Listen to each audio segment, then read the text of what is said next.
people, and if there's stuff going on, to have people can be here and people there. But I think like for the maybe nights, especially like weekend nights when there's traffic right here, to sort of get people to stop and people say stuff. A lot of people who wouldn't stop at the light right there and stuff like that. People walking by. Okay, let me see. Oh man, I'm up. I don't need these blankets no more. I'm up now.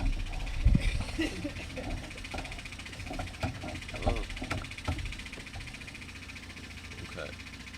It's getting harder and harder to fucking watch. It's hard. It's even though every day it's hard just to put itself at a lower standard. Every day you think it's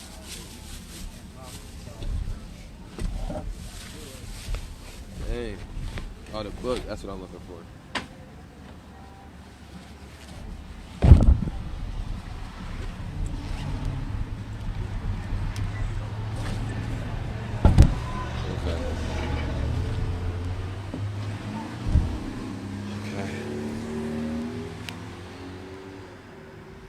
I need to charge this phone up too. Okay, I'll do that later. All right.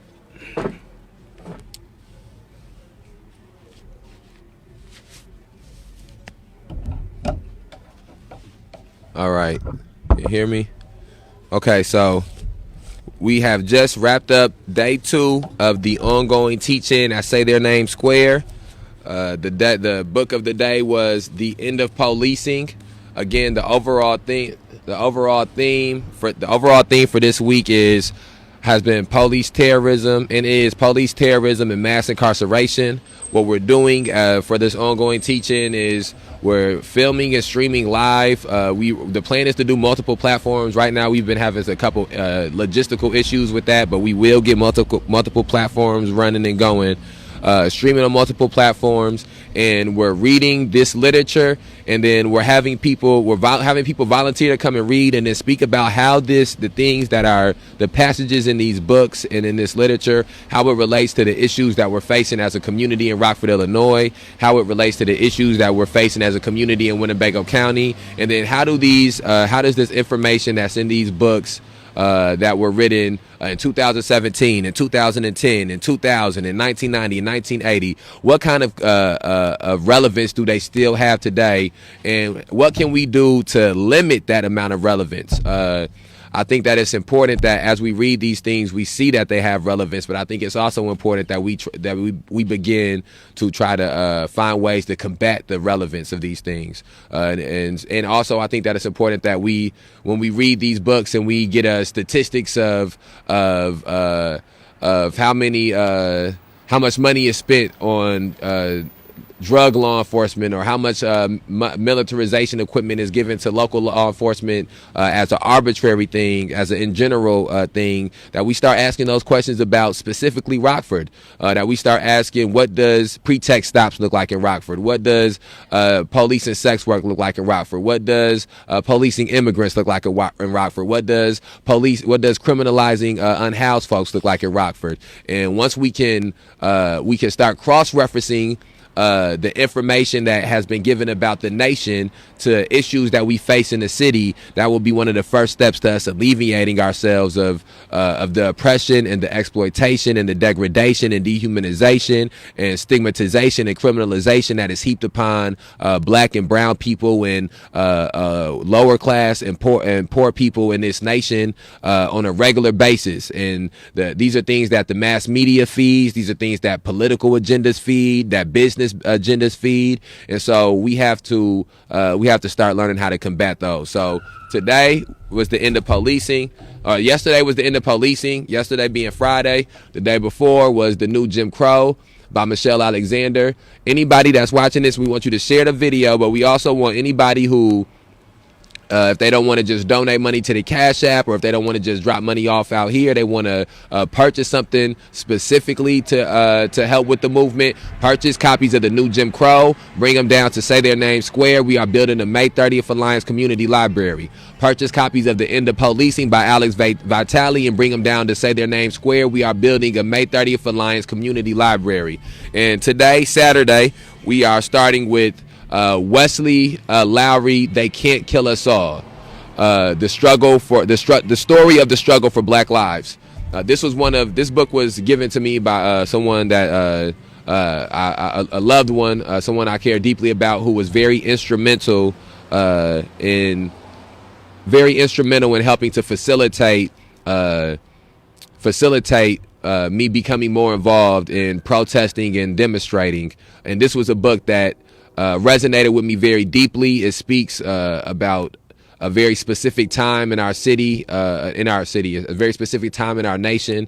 It documents the uprising in Ferguson very well, and then it ties that into other police lynchings, 21st century lynchings, basically, that were going on around that time, and it navigates through some of the organizing and demonstrating that went on during that time. And I think it's very important that on this Saturday we are going to have people on 2:00 p.m. come down as we're refreshing the memorials that Say Their Name Square.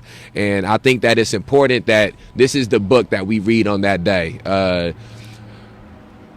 It's too many people in the city, in this county, in this area, who have dealt with the things that are touched on in this specifically. The families that are in this area, it's a book to be written about these families. This quote, "They can't kill us all," is very deep, in my opinion, resonates very deeply with Rockford and the things going on in this city.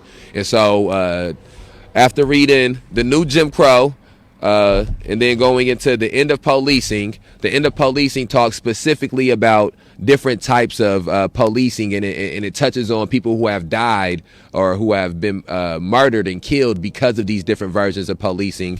But then it also goes into policing itself as an issue, and the complex dynamics of trying to deal with those issues. And this book speaks on specifically that the culmination of these microaggressions, which is what these memorials that Say Their Name Square is about. And that is once these police officers who have this book is about.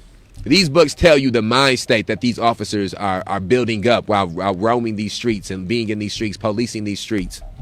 And then this book tells you about the families and the traumas and the individuals who lost their lives because of the warrior mindset that these police officers have, and because of the society that has deemed it okay for people from certain disenfranchised and marginalized communities to basically be collateral damage in the war on drugs.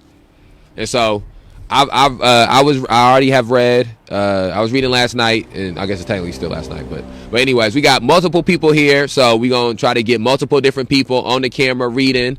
It's Saturday morning, first Saturday of April, first Saturday for the Say Their Name Square. 9:00 in the morning. Come out, get donuts.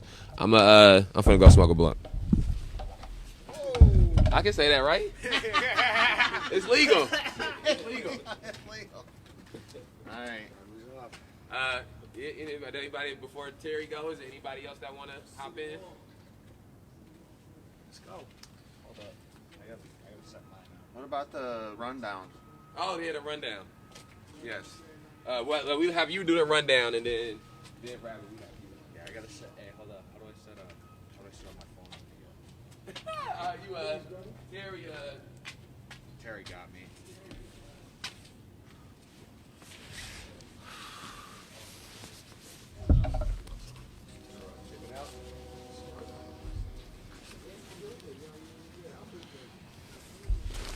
Hello, hello, hello.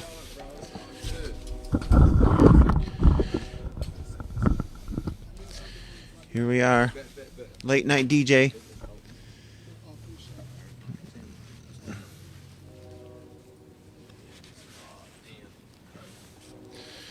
Ongoing teaching at Say Their Name Square. Just finished End of Policing. We're going to give you the local rundown.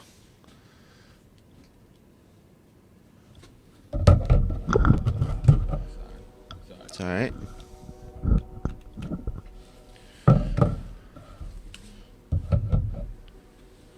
Just notice this isn't our table.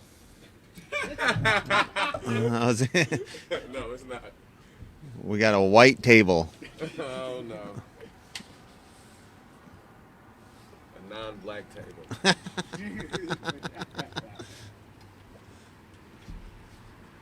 That's all right to have a white table.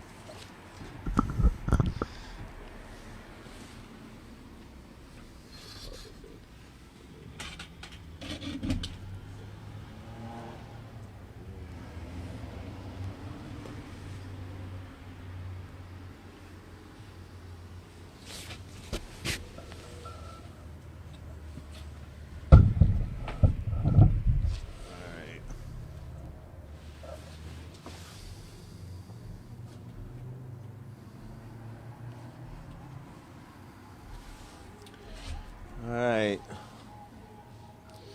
This has kind of got me sideways here. All right. On May 30th, 2020, a protest was organized by... Can you hear? Maybe I should hold it. On May 30th, 2020, a protest was organized by community activists in Rockford to march in solidarity with the city of Minneapolis after the murder of George Floyd by police officer Derek Chauvin, and to bring awareness to the countless victims of police terrorism in the city of Rockford. During the protest, speeches were given by members of the community, and a march was held that ended at Rockford Police District 1. At District 1, after speeches, a handful of people at the protest began throwing rocks and other objects at the District 1 building, but after discourse between community members, items ceased being thrown and no one was injured. The officers of District 1 stayed inside of the building through the entirety of this happening. However, shortly after, the District Commander Ken Wisenhan led officers out of the building in riot gear. Before any order of dispersal was given, officers of the Rockford Police Department began assaulting people in attendance of the protests using cruel and unusual forms of brutality and violence. Pepper spray bullets, stomping, kicking, punching, tasing, slamming, and knees on necks were all used in efforts to terrorize children, teenagers, young adults, and the elderly. 10 people were falsely arrested, and over 100 citizens were physically and psychologically damaged by the actions of local law enforcement. These are the demands of the victims of the police brutality attack of May 30th in Rockford, Illinois.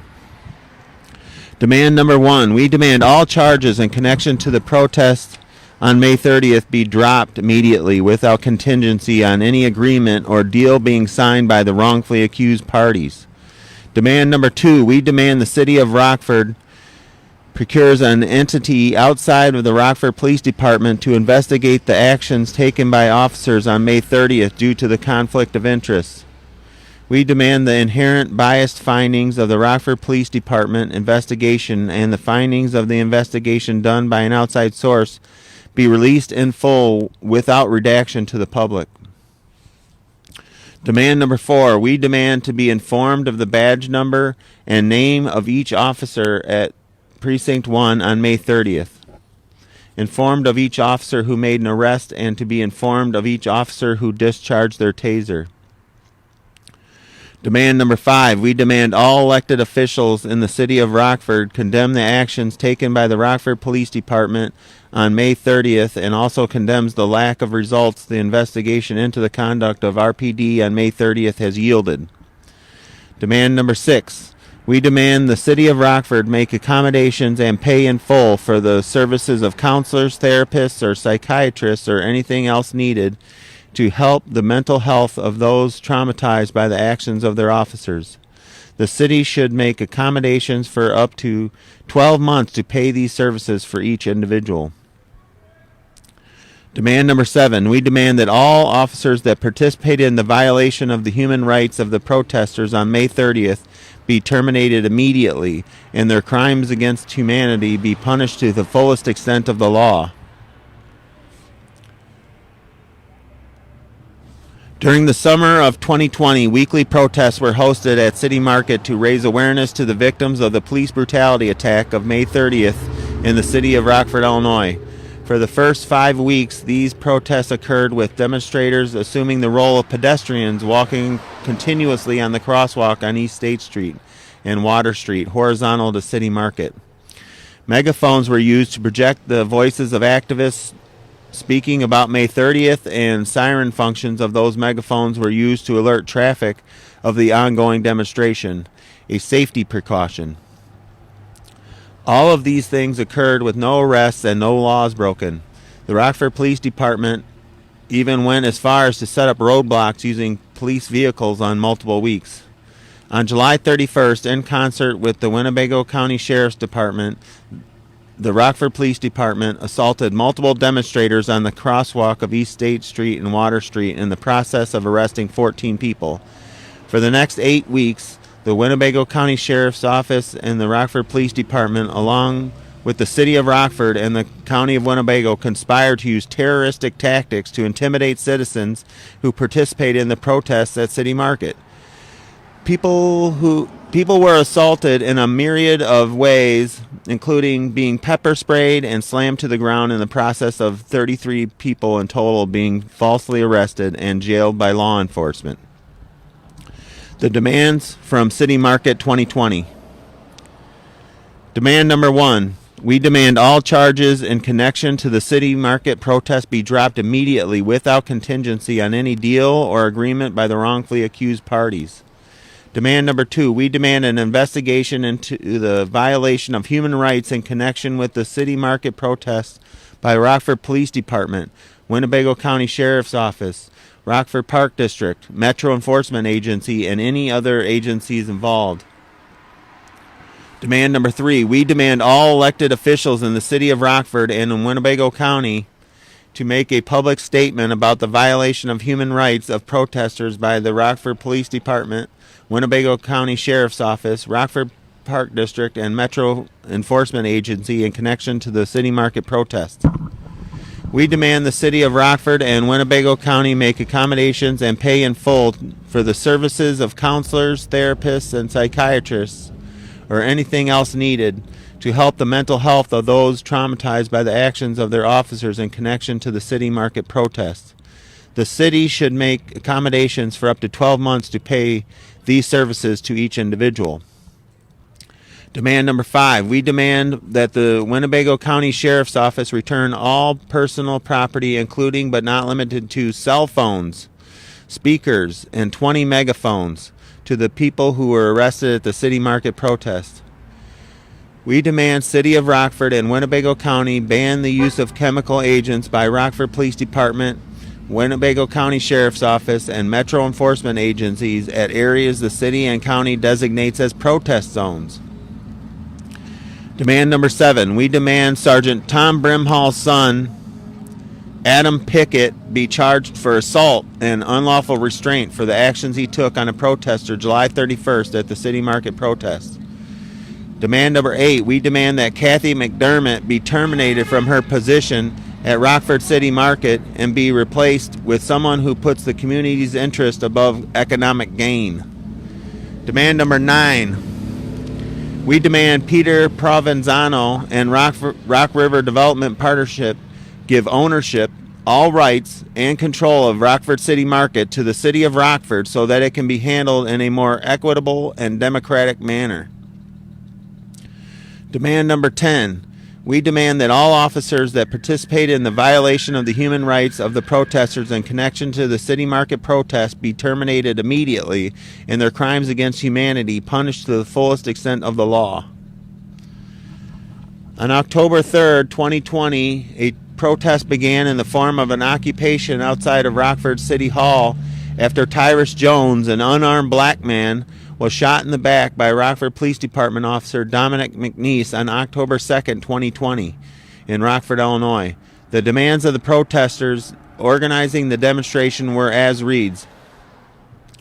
Number 1, a press conference from Rockford Mayor Tom McNamara. Number 2, in said press conference, Tom McNamara spoke on the shooting of Tyrus Jones and the ongoing police terrorism that took place in the spring and summer in Rockford. Number 3, Mayor Tom McNamara answered questions from the media at said press conference.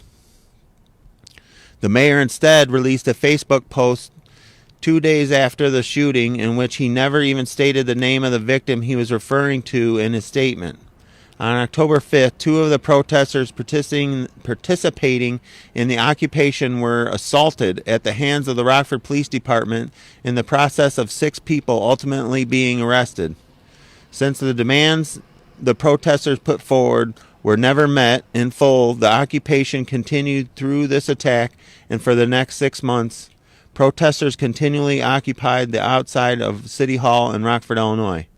While doing so, police officers have harassed, followed, and threatened citizens. They have torn down structures being used to house people in deadly cold weather.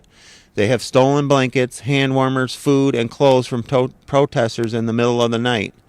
The city officials of Rockford who work inside of City Hall have engaged in racist microaggressions throughout the entirety of the occupation, primarily executed in the form of white people weaponizing the police on people of color.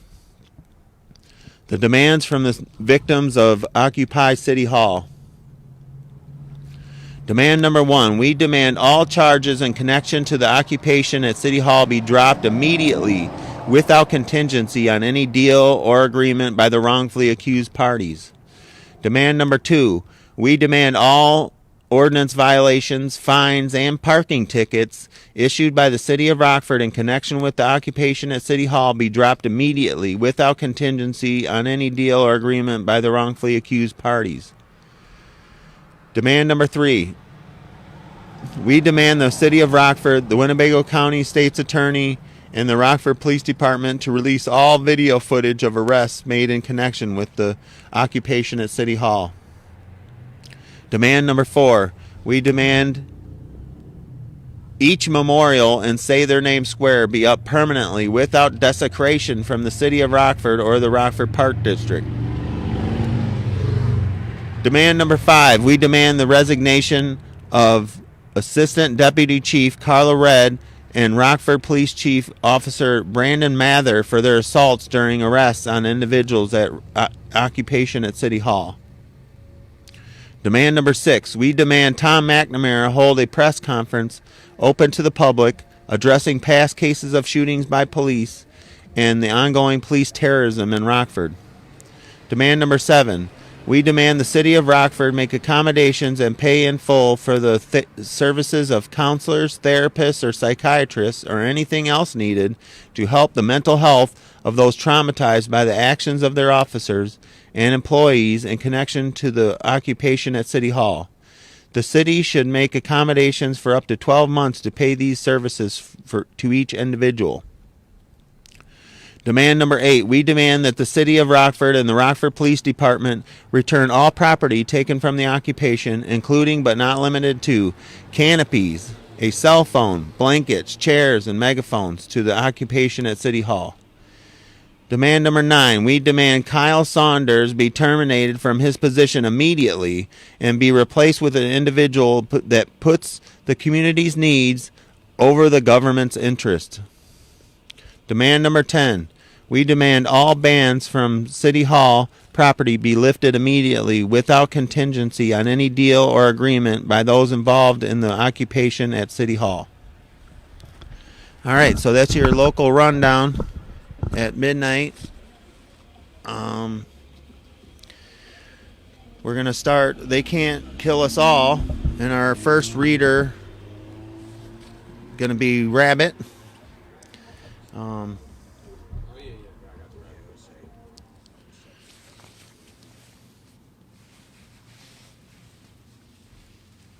Wait, Rabbit not jumping you in line, is he? No, okay. no. Okay. No, I can't do that to you when it's on. Oh, no.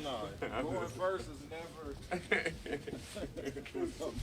How you want it? You want it sideways or up and down? Up vertical. Okay, you use a big word for it.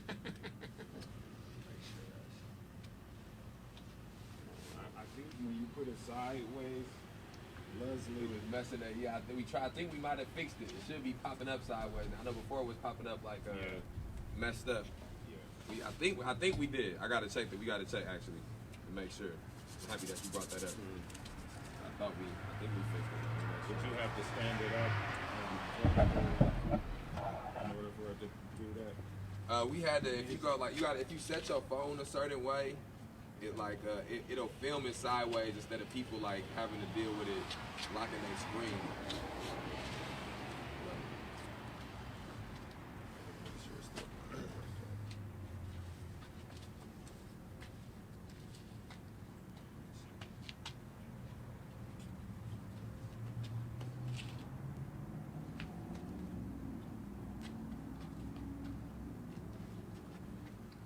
Wesley, do you have any more of those coffins? Yeah, we did. Yeah. Would they be in? It should be over there somewhere. I don't know where they at, but we do have some more. I might have to ask Terry.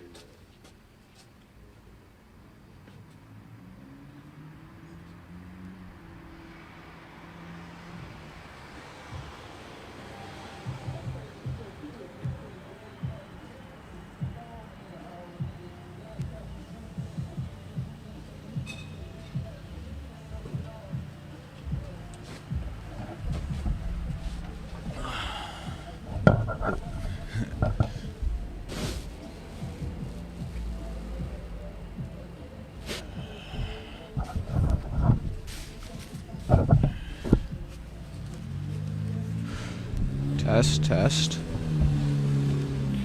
Okay, this is going to be the beginning of the reading of "They Can't Read Us All: The Story of the Struggle for Black Lives" by Wesley Lowery. Hear yourself? You good? Oh yeah, I'm good to go. I'm gonna run some mobile. If you need anything, just holler at me or Terry or somebody. Okay, definitely. And if you wanna, as you reading it, if you think of things, feel free to talk. You don't gotta only read. Okay. So if you wanna talk, speak, feel free to. Okay, this first chapter is going to be the story. Okay, let's take him. Within seconds, 2 officers grabbed me, each seizing an arm, and shoved me against the soda dispenser that rested along the front wall of the McDonald's, where I had been eating and working. As I released my clenched hands, my cell phone and notebook fell to the tilted tiled floor. Then came the sharp sting of the plastic zip tie as it was sealed around my hands, pinching tight at the corners of my wrists. I had never been arrested before, and this wasn't quite how I had imagined how it would go down. 2 days earlier, I had been sent to Ferguson, Missouri, to cover the aftermath of the police shooting of Michael Brown, an unarmed 18-year-old. The fatal gunshots, fired by a police officer, Darren Wilson, were followed by bursts of anger in the form of both protests and riots. Hundreds and then thousands of local residents had flooded the streets. They demanded answers. They demanded justice. In the first 48 hours on the ground, I filled a notebook. The soft words uttered through the thick tears of Leslie McSpadden, Brown's mother, as she stood for the family's first press conference since Mike's death. Scenes of destruction, including the burned-down Quick Trip gas station and rows of storefronts that now had thin wooden slabs nailed atop smashed-out windows. Scribbles I'd managed while tucked in the back corner of the overflowing sanctuary of Greater St. Mark's as the St. Reverend Al Sharpton led an impassioned call in response: no justice, no peace. And the green and brown stains along the corner of my notebook from the moments I was mercilessly tackled to the ground. My first night in Ferguson by a homeowner I was interviewing. A tear gas canister had landed next to us while we spoke on his lawn. There are a few things as exhilarating as parachuting into an unknown place with a bag full of pens and notebooks in pursuit of the story. And when the phone calls and coffee meetings and the frantic scribbling are through, piecing it all together. But Ferguson was different, because during the early days it was deeply unclear what exactly the story was. Whatever it was, now, my arms tugged behind my back, had become part of it. I wasn't happy about it. And this is something that, especially when you correlate to the things of Rockford, where you look at examples such as what happened on May 30th, 2020 at District 1, where there are many people who, especially in amongst the community, who don't really have a clear understanding of what happened besides what the police and the city of Rockford released, despite the video evidence and as well as the injuries from that day amongst those who had their human rights violated by the police department. More than 150 people were taken into custody by the Ferguson and St. Louis County Police Departments in the week and a half that followed Mike Brown's death on August 9, 2014. The vast majority for failure to disperse charges that came as a part of a police peaceful protest. I was the first journalist to end up in cuffs while covering the unrest. That claim soon became a bit of a technicality, not unlike the twin sibling who declares him or herself older. By the time I had been let out of the restaurant and into the bright sunlight still shining on St. Louis that morning, another reporter, Huffington Post Ryan Riley, whom I had met for the first time earlier that day, was also being let out of the restaurant, shouting out that the officers had just slammed his head into the door on the way out. For the Ferguson Press Corps, which would eventually swell from dozens of daily reporters for local St. Louis outlets and regional reporters for national shops into hundreds of journalists, including ones from dozens of foreign countries, the McDonald's on West Florissant Avenue became the newsroom. Not that we had much choice in the matter. The modest-sized dining room with a single television on the wall, a movie rental box in the back corner, was the only spot within walking distance of the street where Mike Brown had been killed and had all three of the essentials required by a reporter on the road: bathrooms, Wi-Fi, and electrical outlets. Because the protests were largely, in this first case, organic and not called by any specific group or set of activists, they were also unpredictable. Some of the demonstrators came to demand an immediate indictment of the officer. Others wanted officials to explain what had happened that day, to tell them who this officer was and why this young man was dead. Soon, scores more stood on sidewalks and street corners, unable to articulate their exact demands. They just know they wanted justice.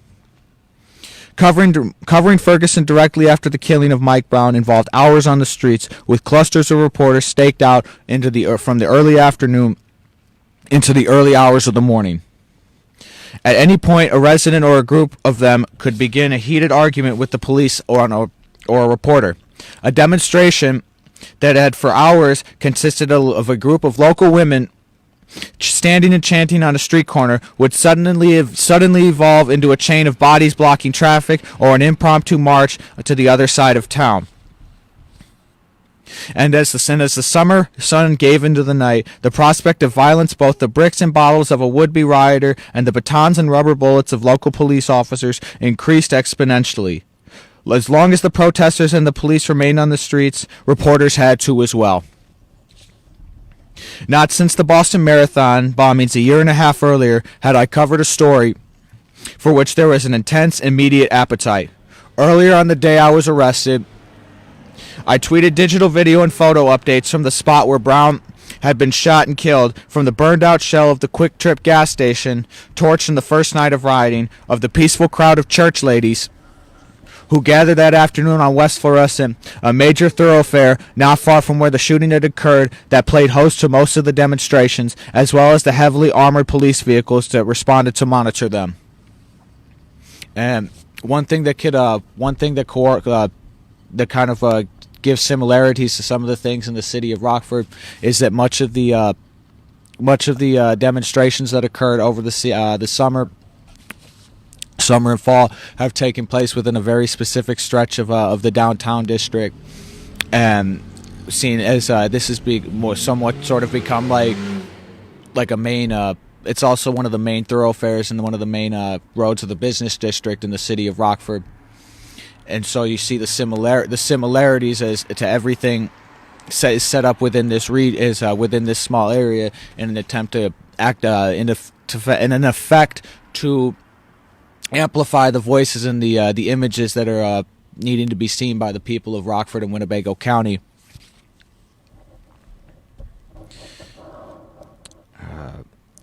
For years, updates like these would have been phoned into the newsroom, with a reporter describing the unfolding situation sentence by sentence as a rewrite guy molded the nose into an already existing articles. Now they could be published instantaneously. But an iPhone battery lasts for so long.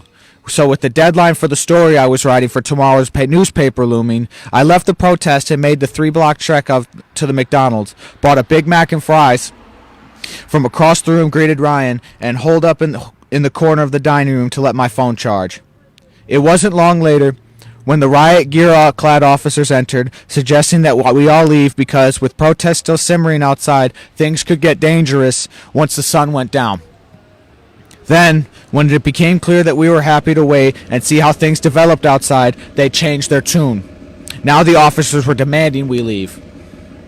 I was annoyed, but covering protests and demonstrations often mean taking direction that doesn't make sense from police officers who aren't quite concerned with your convenience, much less your ability to do your job. I kept my phone, which was recording video, propped up in one hand as I shoved notebooks into the same faded green backpack I'd carried since my senior year of high school.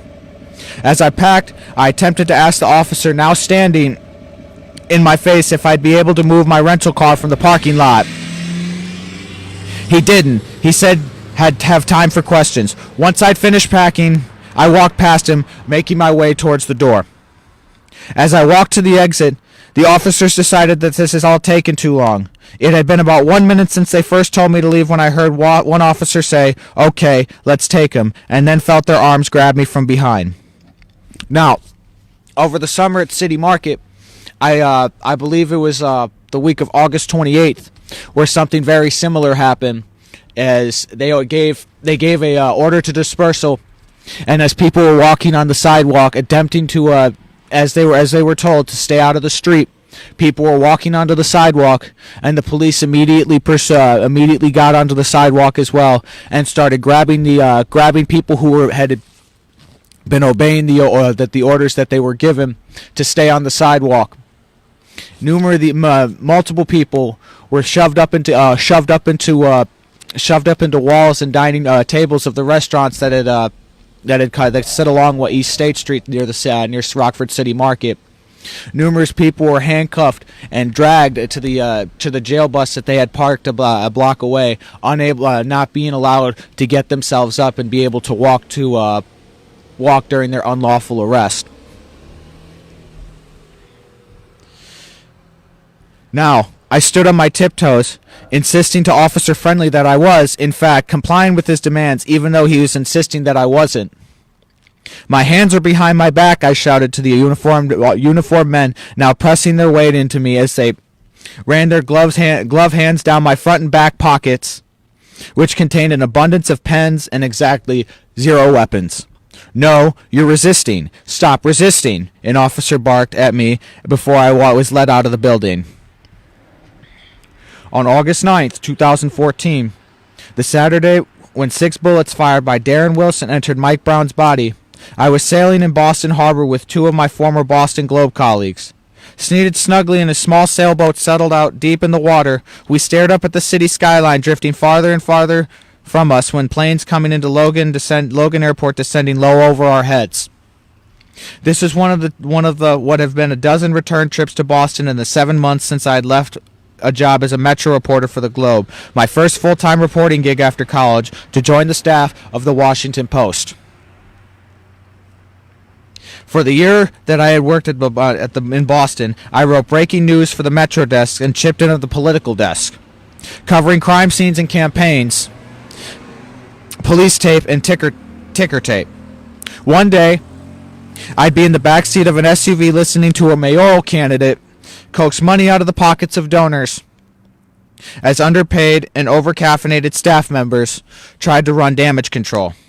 Everything they said in the car can be off the record, right? Quote, unquote. The next day, I get an early morning call from Mike Bello, the Globe's deputy city editor and hard-charging, no-nonsense assignment editor who was among the favorites of my many bosses. "Morning, pal," end quote, he'd say in a low, growling voice, yet friendly Bostonian. "Did I wake you?" "Of course not. I was getting ready to come into the office," I'd always reply.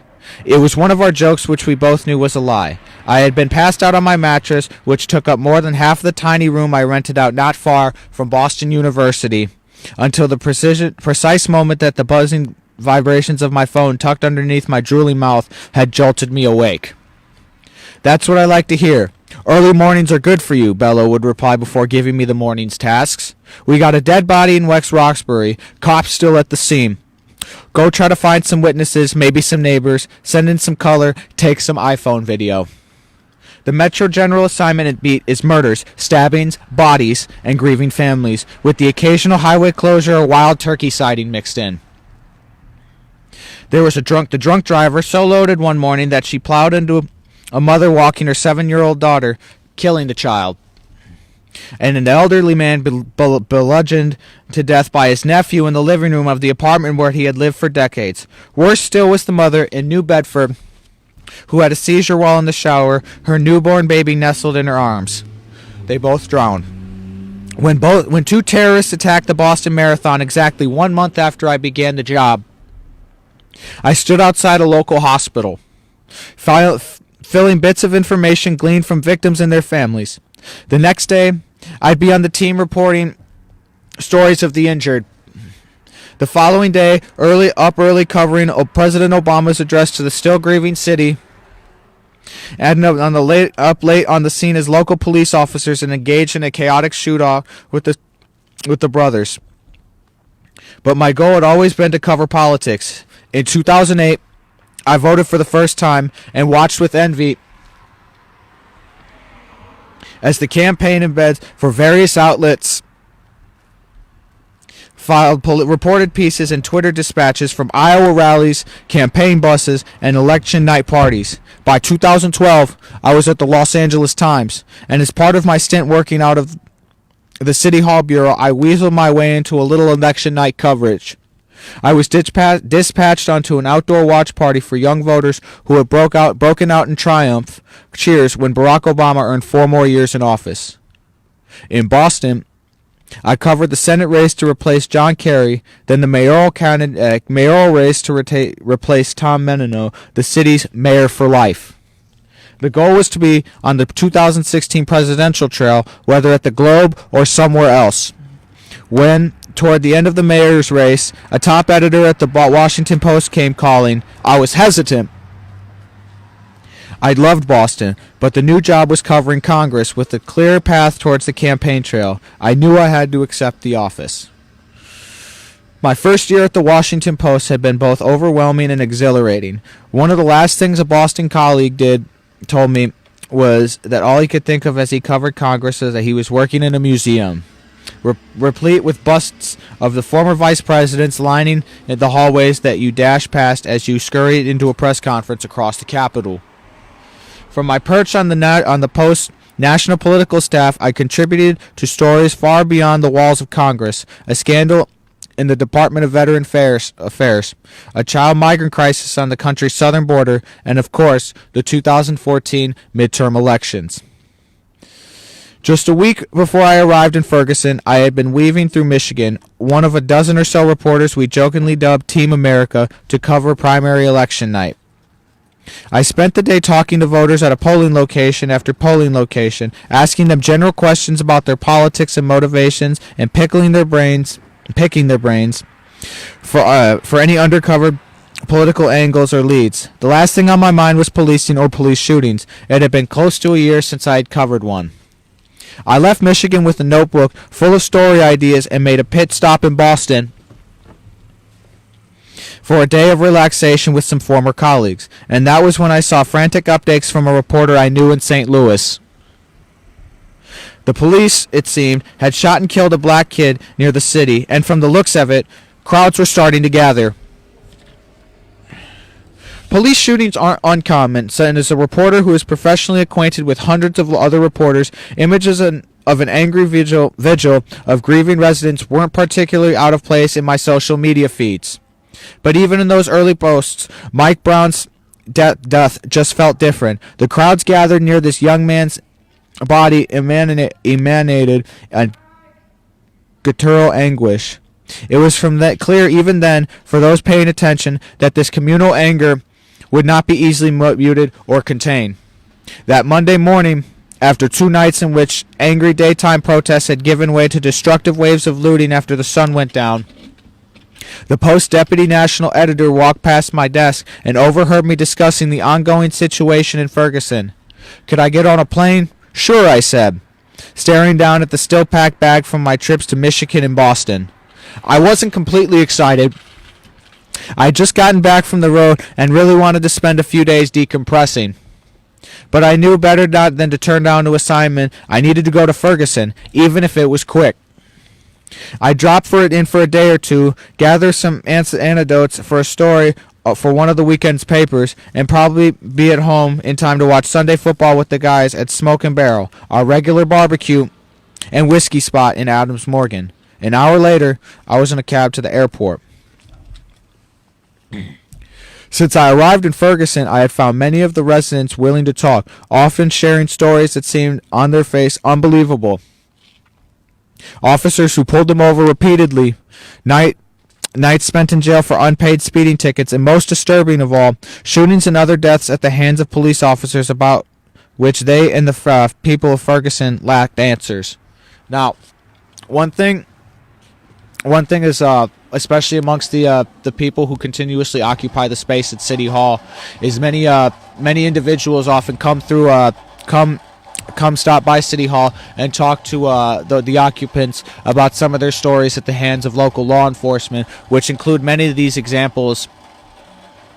And in addition to their neighborhoods being constantly surrounded by the sounds of sirens and an act of intimidation by law enforcement in order to what they believe is enforcing law and order.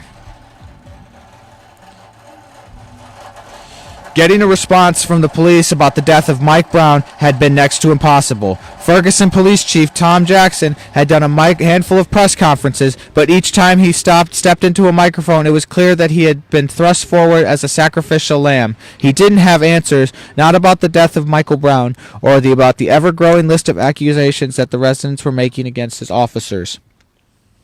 But at this particular moment, another much more pressing reporting challenge was presenting itself. The plastic zip tie still around my wrists. After marching us outside the McDonald's where we had first been detained, the officers had brought Ryan Riley and me to the middle of the street in front of the restaurant, which had been shut down to car traffic earlier in the day due to protests, to wait for a transport vehicle to take us to jail. We peppered the officers with questions, cuffed or not.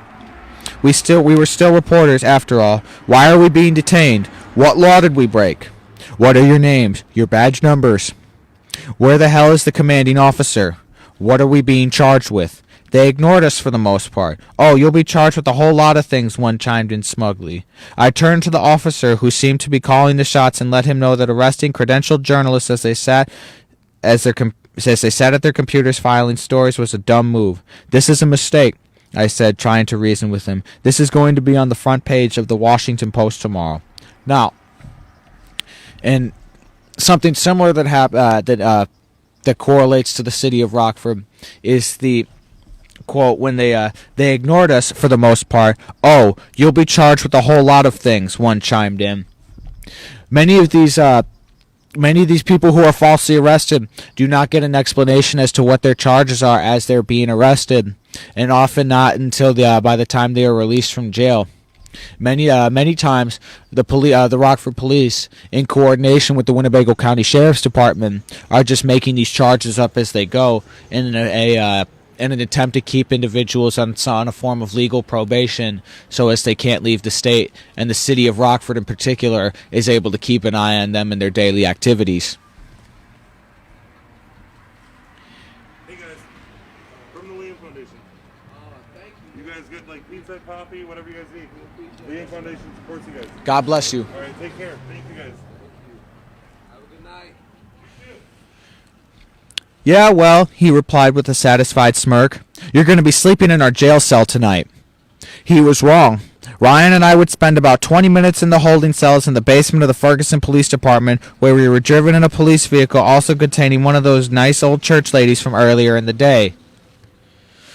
This one was a local minister, still in her clerical collar, who sang hymns for the 10-minute drive across town while the three of us were being booked.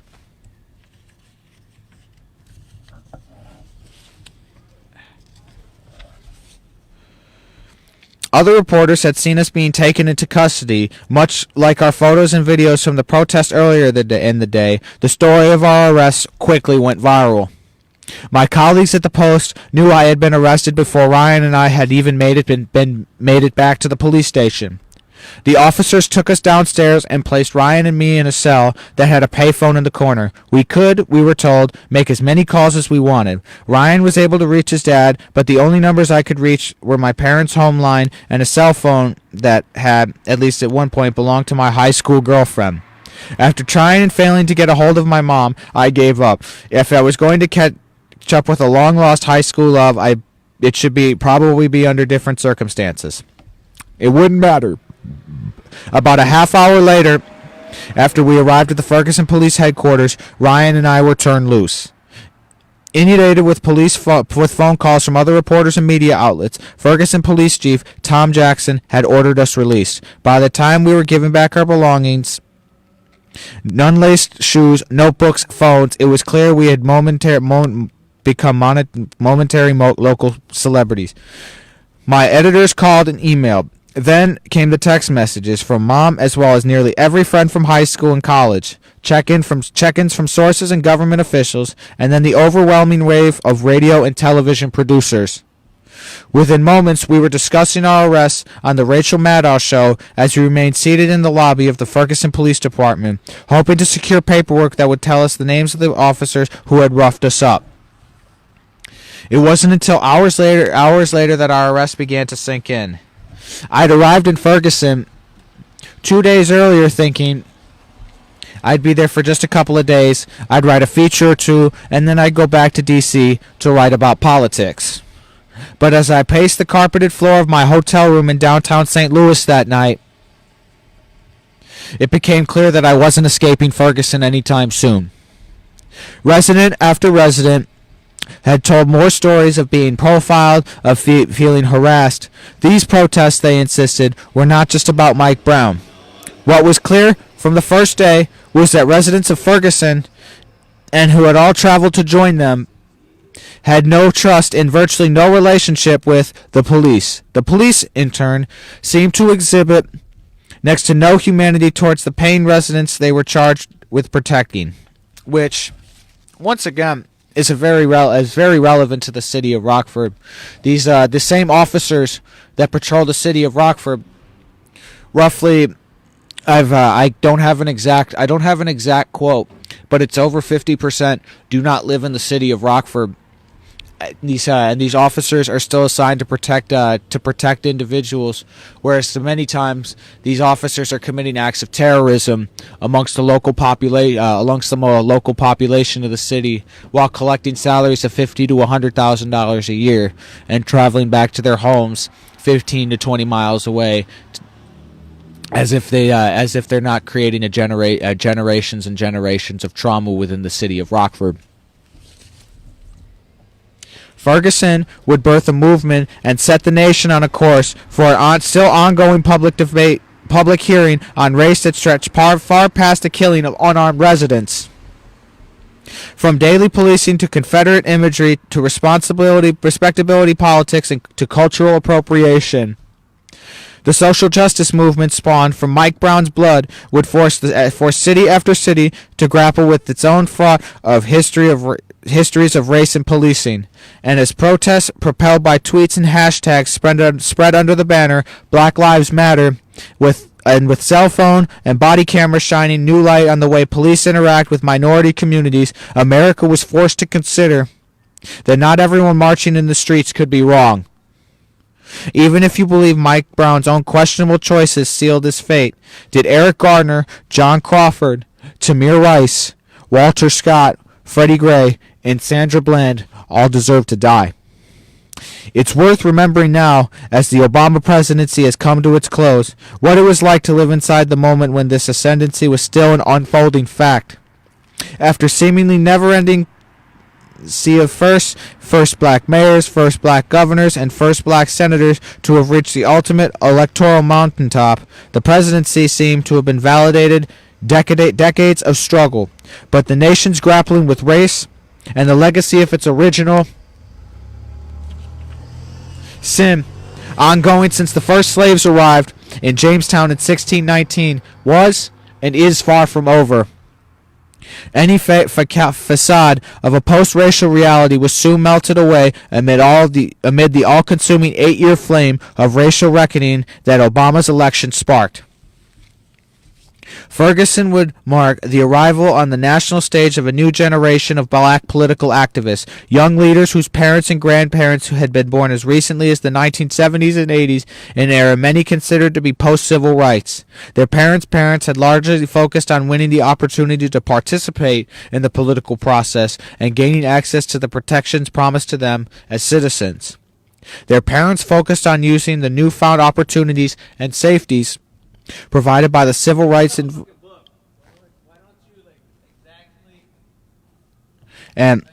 by the Civil Rights and Voting Acts to claim seats at the table, with political activist strategies often focused on registering as many black voters and electing as many black leaders to the public office as possible. For at least 2 decades, the days of taking the struggle to the streets had seemed to many politically active black Americans far in the rearview mirror.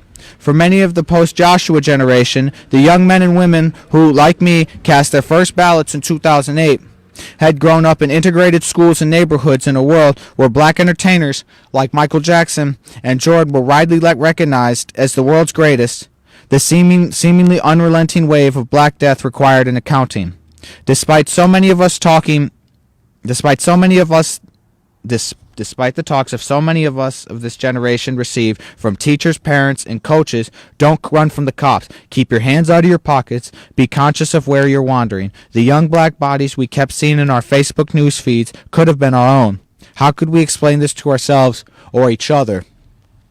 Now we were able to share what we saw and how we felt about it instantaneously with thousands of others who are going through similar awakenings. Conversations once had at Bible studies and on barroom stools were happening on our phones and on Facebook, allowing both instant access to information and as a means of instant feedback. Social media had made it possible for young black people to document interactions they believed to be injustices and expose their white friends and family members to their experiences. As President Obama's second term toiled on, it became increasingly clear that the talks of post-racial America was no more than a cheap political punditry. A new generation of black Americans were, if anything, as emboldened by our black president as they were unsurprised by the failure of his election to usher in a fantasy period of racial healing. From the death of Oscar Grant on New Year's Eve in 2009 after he was shot by a transit officer in Oakland, California, to the death of Trayvon Martin in February 2012 by the gun of neighborhood watchman George Zimmerman in Sanford, Florida, the headlines of the Obama years seemed often a yearbook of the Black Death, raising a morbid and depressing quandary for black men and women. Why had the promise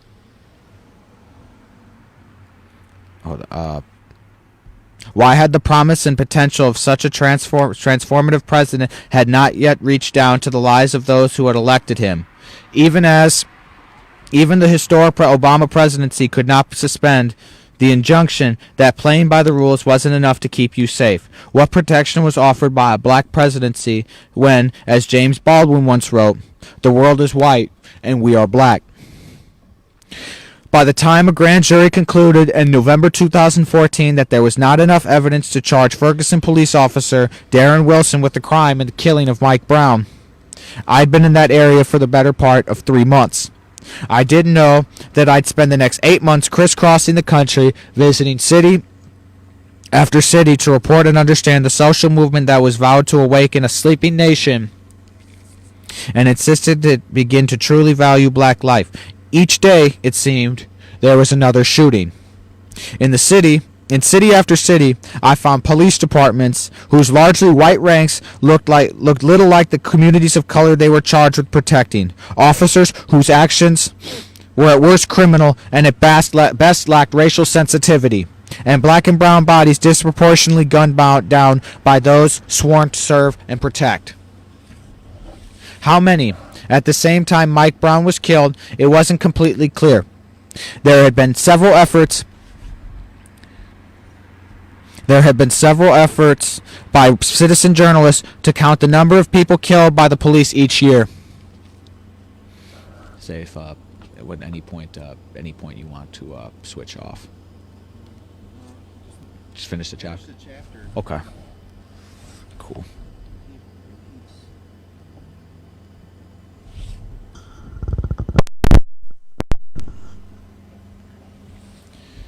But full, comprehensive data on police violence wasn't available at the national level, certainly not in real time. The lack of information made it impossible to have an educated conversation about race and policing during those early days. Police unions and law enforcement sympathizers would claim that Mike Brown's death was a one-off, while civil rights groups and emerging young activists would claim that Brown was a stand-in for countless others. Those deaths were black communities' reality, though they were left no way to quantify that truth into a skeptical majority white outlet, or by extension the nation. In the interviews over the months I spent in Ferguson, residents described Mike Brown as a symbol of their own oppression. In a city where federal investigators would later conclude traffic tickets and arrest warrants were used systemically to target impoverished black residents, Brown's death afforded an opportunity for protest while other ignored voices to be heard. On many nights, protesters would refuse to provide their names to reporters who approached them for interviews. "My name is Mike Brown," they would reply. In the year following Ferguson, my colleagues and I at the Post compiled the number of police killings as a way of establishing an accurate count. The picture we painted would reveal how common it had become for unarmed black men to be killed by police officers. One unarmed black person shot and killed by police every 10 days. The story of these men and a few women stared out at me from the sea of white men and women who are also left dead at the hands of police officers. Almost all of these shootings, 990 of them in 2015 alone, would be ruled legally justified. And in a plurality, if not a majority of the cases, officers, it seemed, had little option but to fire their weapons. But in hundreds of cases, the circumstances were much muddier. What does justice look like for those who are killed by officers who, according to the way that our laws are written, have committed no crimes, but who through tactic or restraint could have avoided taking a life? What should be said to those grieving families whose recourse awaits them the grand jury? Then once the grand jury returns no bill. Justice is a hard concept to wrestle with when your eyes are filled with scenes of death. On the first night of Ferguson, I was sucked into the story I wanted to cover and understand, even if I would struggle for the next year to reconcile my own way into chaos. When I had been a reporter for all 3 years, my beat had become the nation's biggest domestic storyline. The young leaders behind many of the protests often trusted me because we would have been classmates or childhood playmates in some cases. We had been. The streets of Ferguson and later Baltimore were flooded with newly declared citizen journalists as well as writers and reporters with well-stated partisan or ideological loyalties. They, along with scores of live streamers who used phone apps to broadcast live images and audio from the often chaotic demonstrations and nights of rioting, played a crucial role in the creation of the movement. But my role, I knew, was different. My fundamental professional obligation was to fairness and truth. Among those truths, however, were these. I am a black man in America who is often tasked with telling the story of black men and women killed on America's streets by those who were sworn to protect them, but who had historically seen them and treated those men, women, and even their children as anything but American. That story didn't start or end on the streets of Ferguson. I wrote this book from the messy notes I compiled as I reported, looking back as to what I wrote in the Washington Post, and from hundreds of interviews with young protest leaders, elected officials, police officers, and chiefs, and the families and friends of those who in death had become national symbols. The messages of the Ferguson protester, of the Cleveland protester, of the Charleston protester, of the Baltimore protester, and the Missouri protester, and the Baton Rouge protester were in many ways different. Nuisance demands specific to each locale. But there was an underlying message. A defiant declaration bursting from the protest chants in each of those cities, perhaps best captured by a sign left by a demonstrator near the site of the shooting of Antonio Brown, who was last in the string of black men killed by St. Louis police in 2014. You can't kill us all. The story of Ferguson, Cleveland, and Baltimore is that of the fractured and neglected relationship that exists between those who walk the streets without a badge and those who wear one. This gulf of trust only widens and becomes harder to still to fill with each shooting, and the conversation about accountability and reform stalls each time, as we saw earlier this year in Dallas and Baton Rouge, when an officer's life is deliberately targeted in the name of vigilante justice. 2 years after America's Great Awakening to the reality of police violence in the streets of Ferguson, the same distrust, pain, and suspicion that drove thousands into the streets flow through the veins of millions of black and brown Americans. The story of Ferguson remains the story of America. And that's the first chapter, and that's the introduction to They Can't Kill Us All, the story of the struggle for black lives by Wesley Lowery. Taking over momentarily somebody else.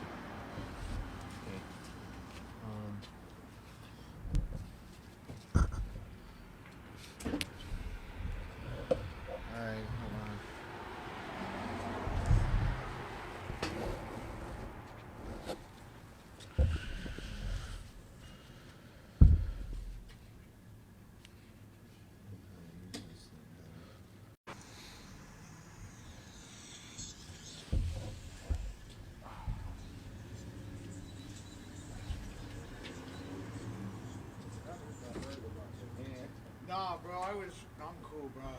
I said, let me go warm up. I looked at that hand under the table. I was like, Yeah, you saw me trying to hide my hand. You just, it had to be cold.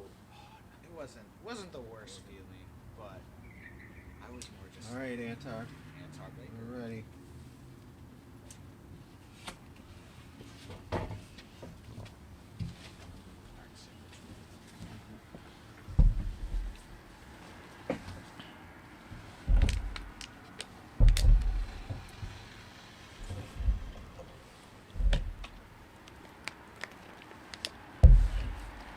Okay.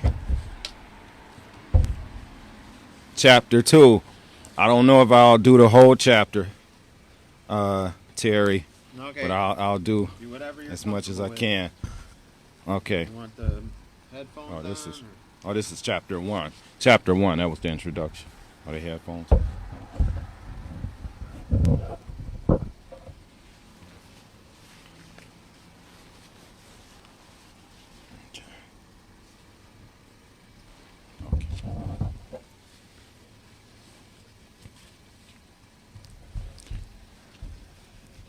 Chapter 1.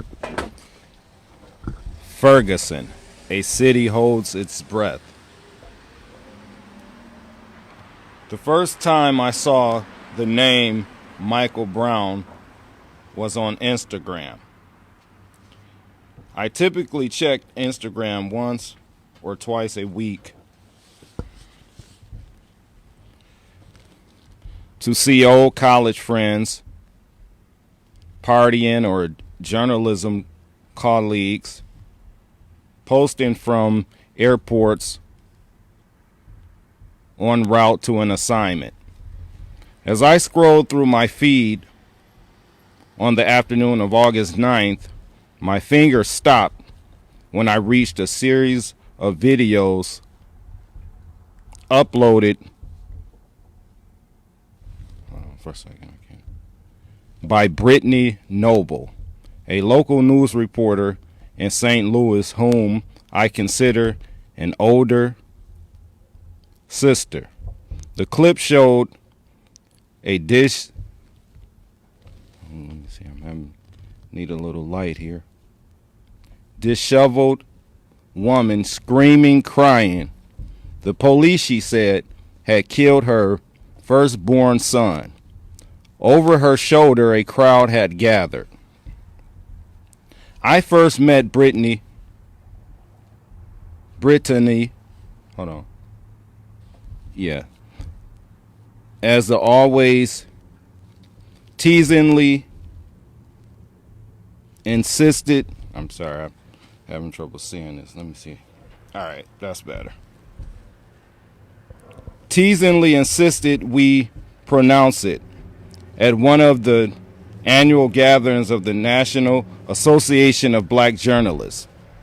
We were then both job-hungry college students and quickly hit it off while discussing the feedback we'd received on our hold on, having trouble seeing. Let me get in the light. Okay, on the feedback we were receiving on our resumes from recruiters and comparing invites to the conference's nightly receptions. 5 years later, we remained part of a core group of friends from those conferences who stayed in semi-frequent touch as we tried to navigate entry-level journalism jobs. Brittany had graduated a few years earlier than me, and after bouncing around several smaller market television stations, I was having trouble seeing for a minute. Yeah, I got it now. Hold on. Okay. Let me go back. Okay. She'd settled into a gig with KMOV, the CBS affiliate in St. Louis, which was both her hometown and that of her fiancé, Mike. As they prepared for the wedding, they decided to live in a racially diverse town not far from the city, Ferguson. 2 years after taking the gig in Missouri, Brittany was working weekends, giving her Friday nights to the job, and then, after a few hours of sleep, heading back out into the field for early Saturday and Sunday morning live shots. It's the type of thankless work done by many young reporters, but she was glad to be back home. The only thing bigger than Brittany's smile is her drive, and that ambition meant she was often looking for a way to stand out on the job, constantly searching for a small scoop or a neighborhood feature that her competition might have overlooked. It didn't hurt that she had connections. Her mother, before she retired, had been one of the highest ranking black women in the history of the St. Louis Police Department. Her soon-to-be father-in-law ran a prominent black church in the city. On many days, Brittany's email and voicemail were full of story tips and ideas. Not all of the leads panned out, but it wasn't rare for her to come up with a unique angle or tidbit. Much like her own experience on the Globe, working general assignment can be a mixed bag. One day you're covering a high school graduation, the next you're camped out beside crime scene tape. And then, of course, there are the officer-involved shootings. Brittany's first came on July 1st, 2012, at her first job at a station in Saginaw, Michigan. A homeless black man, Milton Hall, had been shot and killed by the police in the parking lot of a shopping plaza. The officers responded to a 911 call about a man who had stolen a cup of coffee from a convenience store. When they arrived, they encountered Hall, who was carrying a knife, and they began to argue with him.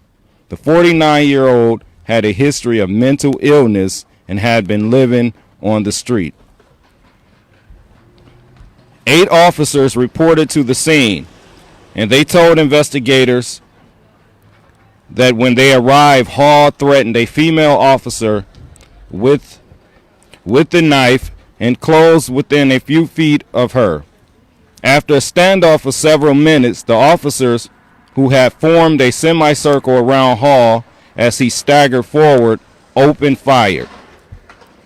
With traffic driving past and several bystanders in the parking lot, the officers shot 47 bullets in total, with 11 of them riddling Hall's body. The shooting was caught on cell phone video and soon was playing on loop on CNN. The community was outraged. They said they were going to protest and demonstrate and blow the whole place up if these officers didn't get indicted. Brittany recalled to me years later, and then the officers didn't get indicted and nothing happened. Before Ferguson, this storyline was as common as it was hidden. A community flies into rage after a questionable police shooting. Leaders hold vigils and marches. Figureheads call for accountability. And then almost as quickly as the tragedy began, it ends. Everyone but the grieving family moves on with their lives until the next time a radio dispatcher puts out the call. Need backup. Shots fired. Officer involved. When that call came on August 9th, 2014, Brittany was in St. Louis. Having worked the early morning Saturday shift, she was across town preparing for her engagement photo shoot. Hey, Brittany, you see that the police shot somebody in Ferguson? Her fiance called out before handing her the phone so she could see for herself. Perhaps he was already tiring of the engagement photos because he knew full and well what would happen next. In an industry dominated by the white reporters and editors, young black journalists are told early and often that they've got to go above and beyond. Showing up unasked for a weekend shift, coming in early and staying late on the weekdays, and always being ready at a moment's notice to drop everything and run toward the story. For 2 years, that was what Brittany, one of the only black reporters on her station and one of just 5 dozen in St. Louis, a major media market, had been doing. She often felt overlooked or underappreciated. But if she keeps doing her job, if she keeps chasing and getting the story, she knew they couldn't ignore her and her work forever. Brittany fired off an email to her bosses, asking if they had anyone headed to the scene. When they didn't respond, she called a producer directly. You need me to come in, she asked. Minutes later, she landed the first major scoop of Ferguson. The emotional reaction of Michael Brown's mother as she arrived on the scene. As Brittany raced across town, residents of the Canfield Green apartment complex began flooding the streets. The shooting had happened on a quiet side street, in a spot surrounded by 4-level apartment buildings. As the crowds gathered, others took windows and porches. Looking down at the chaos developing below, within minutes after the shooting, word spread through the surrounding apartments and beyond that Brown's hands were up in the air when the fatal shots were fired by Officer Darren Wilson, who had encountered Brown and his friend Dorian Johnson while responding to a call about 2 young men, matching their description, who had just been involved in the robbery of a nearby liquor store. As police officers scrambled to secure the scene, an enraged, agitated crowd was quickly gathering. Why is Brown's body still out there? Why was he shot and killed in the first place? And why do we keep hearing that he had his hands up? Get us several more units over here, one of the responding officers demanded over the police radio. There's going to be a problem.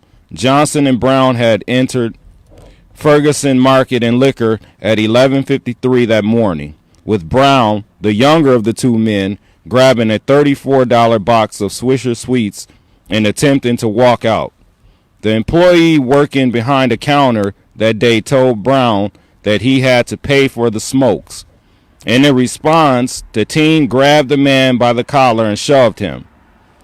One of the store's security cameras captured the violent exchange, an 11-second video clip that would be the last living image of Brown. But in the hours and days after Brown was shot and killed by Officer Darren Wilson, none of the residents of Ferguson knew about the liquor store robbery. That information wouldn't come out for days. When still frame images from surveillance cameras were released by Ferguson PD. In fact, in those early days, police refused to release any information or answer any question of substance. Why had Brown been shot and killed? Who was the officer involved? What was the potential threat to the officer that prompted his use of deadly force? But a vacuum of information always finds a way to be filled, especially in a crowded apartment complex full of dozens of people who claim to have seen the struggle in the shooting. The Canfield Green apartments are a cluster of half a dozen cream-colored buildings with green and brown trim. The 37-acre complex contains more than 414 apartments, 1- and 2-bedroom units, for which Canfield's almost exclusively black residents fork over about $500 a month. It's a relatively low-income sliver of Ferguson, a city that is economically diverse. Residents complain of gang activity, of break-ins, and of their ears too frequently seizing at the sharp cackle of gunshots. During my first days on the ground in Ferguson, many Canfield residents believed that Brown, after being confronted by Wilson for jaywalking, had been shot in the back as he ran away. Dorian Johnson, Brown's friend who was with him when he was killed, claimed that after an initial struggle and gunfire, Brown ran away from Wilson, turned around, put his hands up, and shouted out, "Don't shoot!" Johnson ran away after Brown and Wilson began struggling, ducking behind a nearby vehicle as the fatal shots were fired. An even more inflammatory rumor, later proven untrue, was soon circulating throughout Ferguson, that Officer Wilson had stood over Brown's dying body and fired an execution shot into the dying teen's chest. For many of those first nights after Brown's death, people believed that there was video of the shooting, with rumors flying that officers had seized residents' cell phones to keep the videos from spreading, and there was anger about the number of bullets fired by Wilson. Why would Wilson need to shoot Mike Brown 6 times? Why didn't he have a taser? Why did it take so long for Brown's body to be moved from the ground? And of course, locally in Rockford and nationally and perhaps internationally, that's the case. Those questions are asked. Why multiple shots? I think there was a case in New York where 48 shots were fired into a man.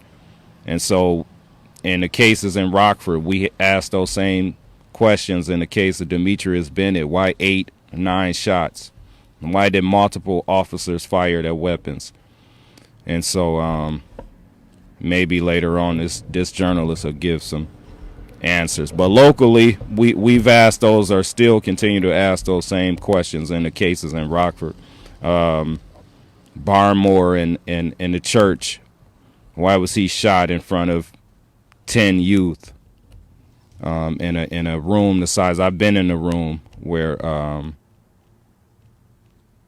Barmore was shot, and it's no bigger than it may be 14 feet.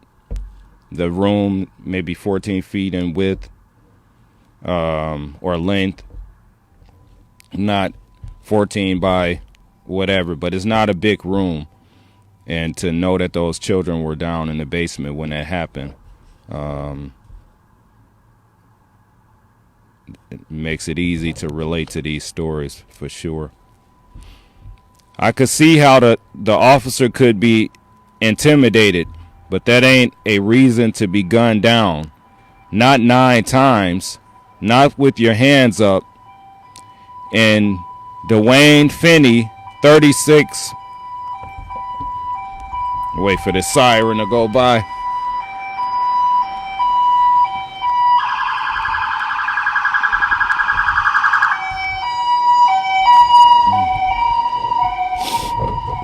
Excuse me. I could see how the officer could be intimidated, but that ain't a reason to be gunned down. Not 9 times.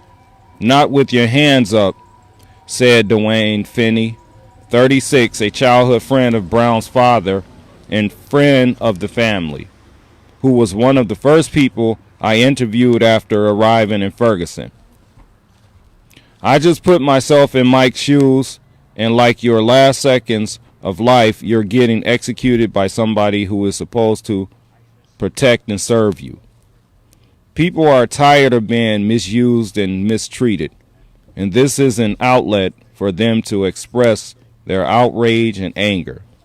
Everyone is looking for an outlet to express their emotions, he told me on August 11th, 2 days after the shooting. This is a reason, all the looting and what's going on, but people want to be heard, and they don't know how to do it. So that's why they lash out. Okay, we're reading chapter 1. I'm sorry, we may be halfway through to chapter 1 of the book, They Can't Kill Us All. They're not trying to let this one get swept under the table. A friend of Finney's who had been standing alongside him while he spoke chimed in. Investigators would later conclude that Brown's hands were most likely not up, and that the altercation began when the 18-year-old punched Darren Wilson after the officer responded to the robbery call, attempted to stop him on the street. Whether Brown was attempting to surrender or attempting to attack Officer Wilson when the fatal shots were fired remains murky. The evidence shows that hands up, don't shoot, a national rallying cry, the chief chorus of the Dead Boys Defenders, was based on a falsehood. But as anger boiled into rage, no one in Ferguson could have known that yet. They did know that the police in Ferguson looked nothing like them, an almost all-white force charged with serving and protecting a majority black city. They knew all too well about the near constant traffic tickets they were being given, and how often those tickets turned into warrants. And they knew that Mike, the quiet kid who got his hair cut up the street on West Florissant, and who was often seen walking around this neighborhood, was dead. That could be any of us. That could have been me dead on the street, screamed Carl Union, 27, a local DJ who refused to leave one of the early protests despite multiple rounds of heavy tear gas. Union said that when he saw the images of Brown's body in the street, he thought of his young daughter. When he heard that Brown had been shot by the police, he became angry and decided to join the protest. It's like we're not even human to them, Union said through tears. Mike Brown's body remained on the hot August ground for 4.5 hours, a gruesome, dehumanizing spectacle that further traumatized the residents of Canfield Drive and would later be cited by local police officials as among their major mistakes. For some, first in Ferguson and later around the nation, the spectacle of Brown's body cooling on the asphalt conjured images of the historic horrors of lynchings. The black body of a man robbed of his right to due process and placed on display as a warning to other black residents. If the police were willing not only to kill Mike Brown, residents of Canfield Drive would ask me as I interviewed them, but also to let his body sit out that way, what would they be willing to do to the rest of us? Within an hour of the shooting, word had traveled to Michael Brown's family, his mother, stepfather, and father, who each individually made their way to Canfield Drive. Police had sealed off the block, causing a bottleneck of dozens and eventually hundreds of people who began to gather at the corner at West Florissant Avenue. That was where Brittany and the videographer she had with her parked their news van and where the first approached Leslie McSpadden, the slain boy's mother. Another reporter at Brittany's station was supposed to interview the family. So initially, Brittany focused on getting reaction quotes from enraged local residents. But Brown's mother was standing just a few feet away, and it didn't look like any of the reporters were talking to her.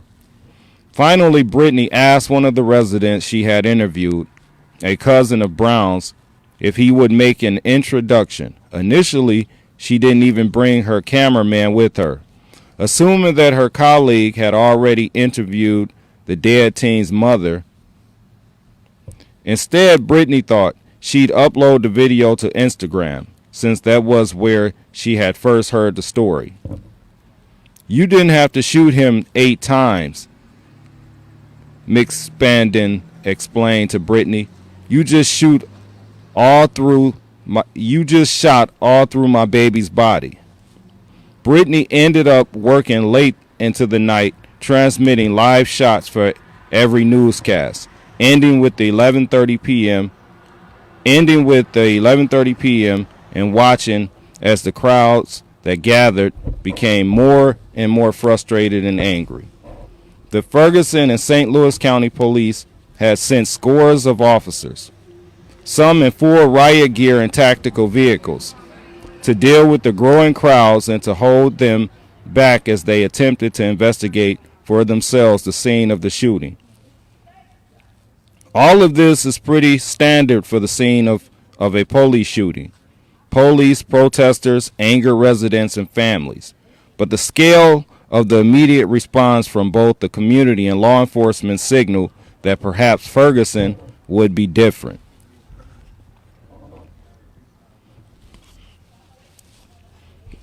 This was a scene that had never been seen before, a heartbreak that I had never felt before from the people I was interviewing. Brittany later told me, I just felt different. Something wasn't right. This wasn't the typical police shooting scene. And then after 4 hours, as midday turned to late afternoon, officers finally removed Brown's body from the asphalt. They did not address the crowds who were hungry for answers after spending most of their Saturday hearing inflammatory rumors. People were like, after all of that, they're just going to leave, Brittany said. They're not going to say anything. These people were hurt. As the police began to leave, church groups started walking down Canfield Drive, following the still hysterical Leslie McSpadden to the spot where crimson blood still stained the ground. When they arrived, the group circled around McSpadden, and her husband and began to pray, sing, and hug. Some were older folks from the church up the road. Others were younger residents who had poured out of the Canfield apartments. What had been a rambunctious crowd had composed itself to create a visual for the violent death. But the tranquility didn't last. As the prayer group began to break up, the residents of Canfield began to yell. Prayer wasn't going to fix this, neither was singing. The police had to answer for this. Why was Mike Brown dead? Why had his body been left out for so long? And when would we get answers? Amid the shouting, someone lit a dumpster on fire.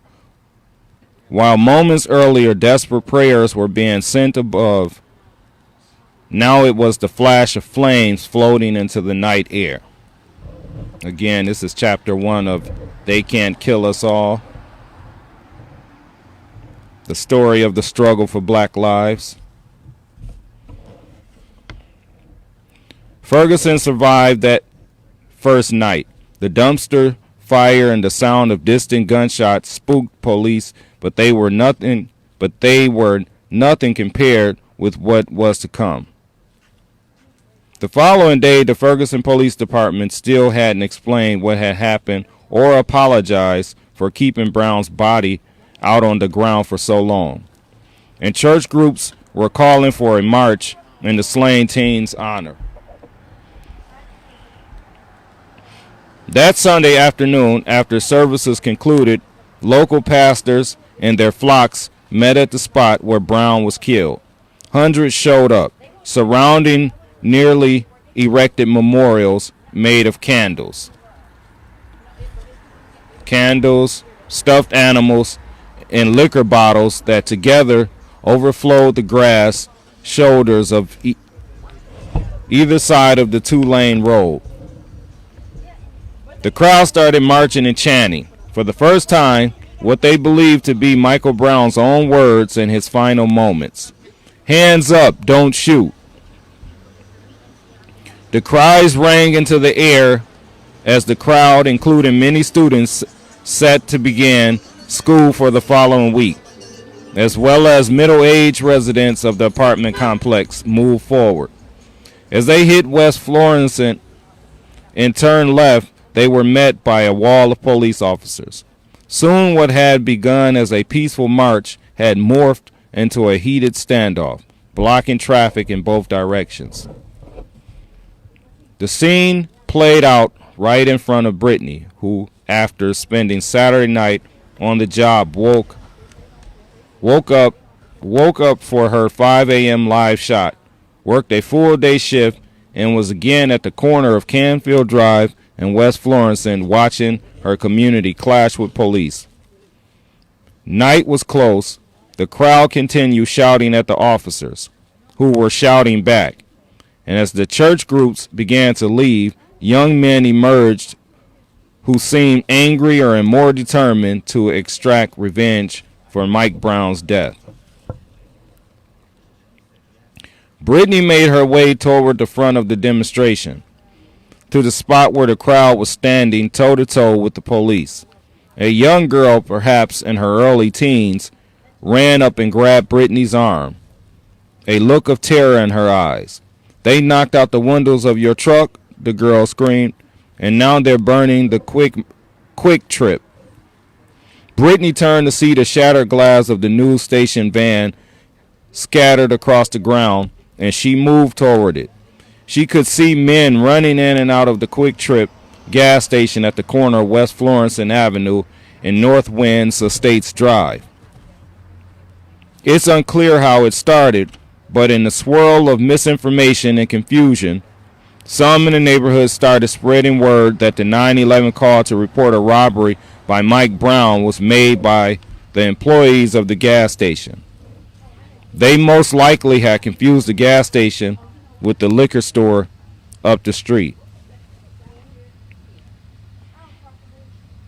I don't know how closely people followed this trial or this information, but some of this information is new to me.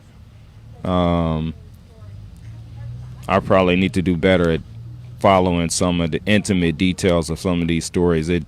sometimes I just considered it seems to be happening so much. It just seems the same story, the same narrative for the most part, and sometimes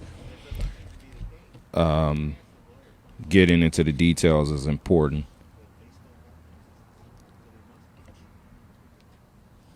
Many of these details I hadn't heard, actually. That night, armed vandals took advantage of raging protests and demonstrations to break into the Quick Trip gas station that sat just a block away from the spot on Canfield Drive where Brown was killed. Grabbing handfuls of chips and soda, cigarettes and lighters as others ripped the ATM machine from the wall. Before long, the store was ablaze. While the photos and videos from the day of Brown's death had certainly gone viral, viewed and shared thousands of times, it was the destruction of the Quick Trip, not the police shooting of Mike Brown, that brought the microscope of the national media to Ferguson. The unrest in Ferguson had now become a riot. Yet another police shooting in a working-class black neighborhood. Even the breaking of a young black body left on public display didn't catch the gaze of the national media. It was the community's enraged response, broken windows and shattered storefronts, that drew the eyes of the nation.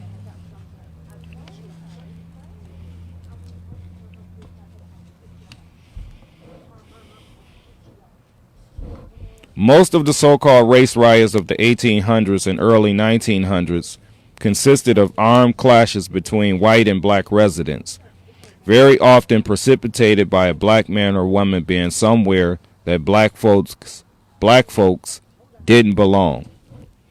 That began to change in the 1930s. The large-scale racial conflicts that began in 1935 consisted primarily not of white Klansmen and residents ransacking black homes and businesses, but of black men and women lashing out with violence against symbols of the white establishment, businesses, storefronts, and government buildings. And of the more than 100 such race riots since 1935, almost all have been sparked by some type of police incident. I'll reread that. I see that it was highlighted here. And of the more than 100 such race riots since 1935, almost all have been sparked by some type of police incident. Between the two world wars, Harlem was believed to be the shining gold standard of what a post-racial Renaissance city could look like. The nation's capital of black culture and society, full of neighborhoods with relatively peaceful integration of blacks, whites, and immigrants. But so much like almost a century later in the Obama years, to think that Harlem was then some sort of post-racial mecca required a willed ignorance of the deep racial inequalities baked into the American experience. The end of the Harlem Renaissance had a post-racial zeitgeist never seen before, which caused its own set of anxieties for both black and white residents.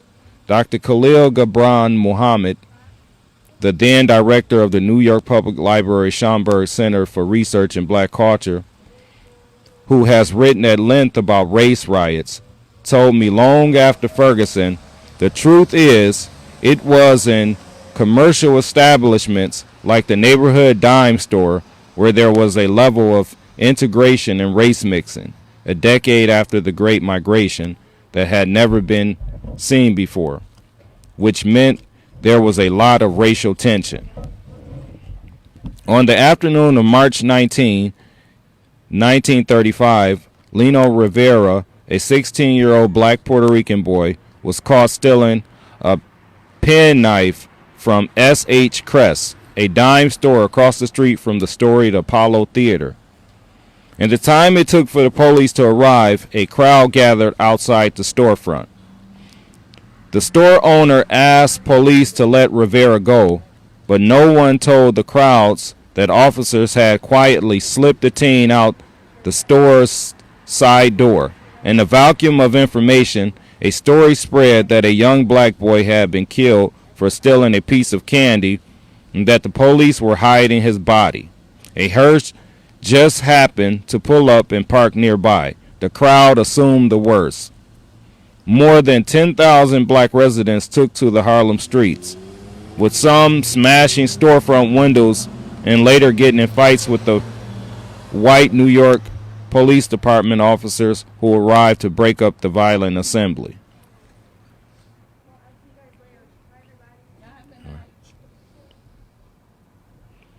Police, despite their numbers, were handicapped in dealing with the rioters by the necessity of guarding the windowless stores.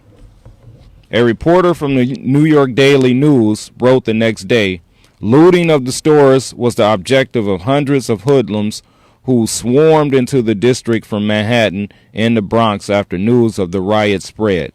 Burglar alarms and false alarms were ringing constantly in the district, and fires were set in several looted stores. By the time the rioting had concluded a day later, 125 people had been arrested, 3 people were dead, and more than $2 million of damage had been done to local businesses." As is almost always the case after the type of unrest commonly called a race riot, local officials quickly appointed commissions and review boards to tease out what had caused the chaos. Multiple such commissions were created to examine the 1935 unrest in Harlem. They all concluded more or less the same thing. The unrest was as much about systematic discrimination and inequality as it was the specific case of Lino Rivera. The Biracial Commission of Investigation, appointed by New York's Mayor Fiorello LaGuardia, called for increased access to health care, better schools, vocational training, access to better housing, and improved relationships between police officers and black residents of Harlem as its prescription for the preventing another riot. This relatively unimportant case of juvenile pilfering would never have taken on the significance which it later took on had not a fortuitous combination of subsequent events made it the spark which set aflame the smoldering resentments of the city of Harlem against racial discrimination and poverty in the midst of plenty. The commission wrote in its review, "The insecurity of the individual in Harlem against police aggression is one of the most potent causes for the existing hostility to authority." I'll read that again. It's another highlighted point that someone highlighted, whoever read this book before. The insecurity of the individual in Harlem against police aggression is one of the most potent causes for the existing hostility to authority.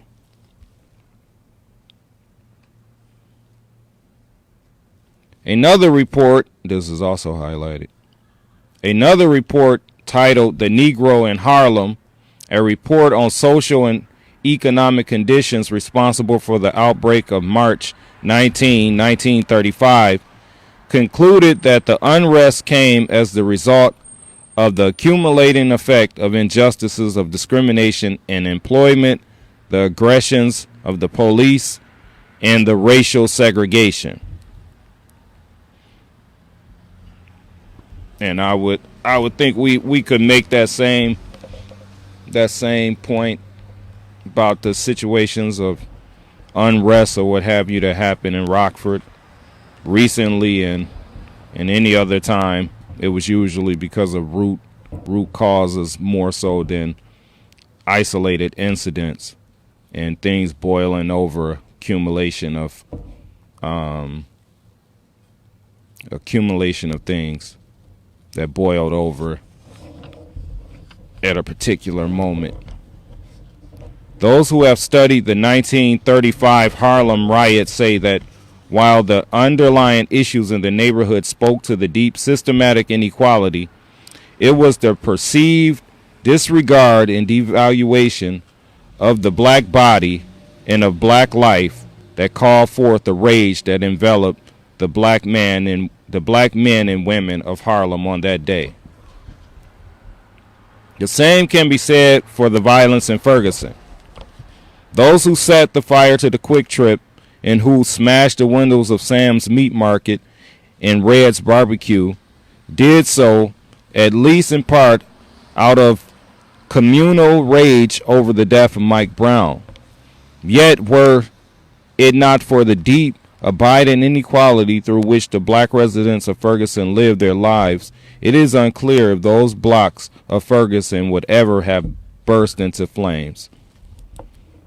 The Harlem Riot of 1935, now the subject of a comprehensive report, demonstrated that the Negro is not merely the man who shouldn't be forgotten, he is the man who cannot safely be ignored. The writer and philosopher Alain Locke, the first black Rhodes Scholar, wrote in 1936, 11 brief years ago, Harlem was full of the thrill and ferment of sudden progress and prosperity. Today, with that same Harlem prostrate in the grip of the depression and throes of social unrest, we confront the sobering facts of a serious relapse and premature setback. Indeed, find it hard to believe that the rosy enthusiasms and hopes of 1925 were more than bright illusions of a cruelly deceptive mirage. Yet, after all, there was a renaissance, with its poetic spurt of cultural and spiritual advance, vital with significant but uneven accomplishments. What we face in Harlem today is the first scene of the next act, the prosy ordeal of the Reformation with its stubborn task of economic reconstruction and social and civic reform. Decades after the 1935 Harlem riot, and yet decades before Ferguson, James Baldwin, who grew up on these same Harlem streets, warned that there would be more of this brand of unrest, invoking biblical imagery to remind a nation then grappling with the civil rights movement that a just God had promised that his next judgment on an unjust world would come by flames, not water. Baldwin wrote in 1963, if we, and now I mean the relatively conscious blacks who must, like lovers, insist on or create the conscious of the other, do not falter in our duty now, we may be able, handful that we are, to end the racial nightmare and achieve our country and change the world. If we do not now dare everything, the fulfillment of the prophecy recreated from the Bible and sung by a slave is upon us. God gave Noah the rainbow sign, no more water, the fire next time. By the time the sun rose over Ferguson on August 11, 2 days after Mike Brown's death, the Quick Trip gas station would be nothing but charred remains. The large metal post that once displayed the red and white QT logo now declared that QT People's Park, liberated, 81014, and black spray paint. Do you all remember those details when the Ferguson situation was going on?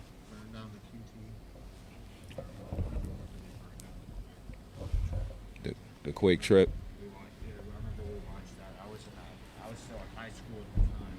I was in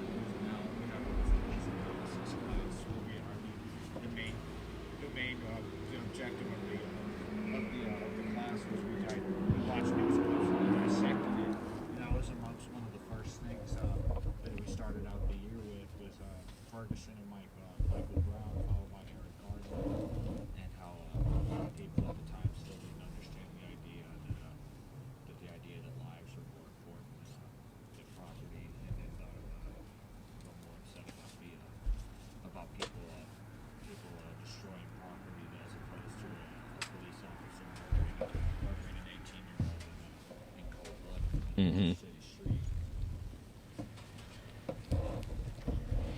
Okay, again, we're reading chapter 1 of They Can't Kill Us All, book number 3, Day 3. day 3. More than 24 friends and family members attended an afternoon press conference at the Jennings Mason Temple Church in St. Louis, where the forceful words of civil rights attorney Ben Crump echoed off the wooden fixtures and at times rattled the stained glass windows. This was my first stop after arriving in St. Louis on the afternoon of August 11, 2 days after Mike Brown had been killed. The press conference was just beginning as I found my way up the stairs to the second floor sanctuary, sliding into a pew behind the local news cameraman and grabbing a seat between two correspondents for MSNBC. It was a scene we had all unfortunately grown familiar with, a grieving family with t-shirts reading "Rest in Peace" would step to the microphone to demand justice, knowing how unlikely it would be that they would get it.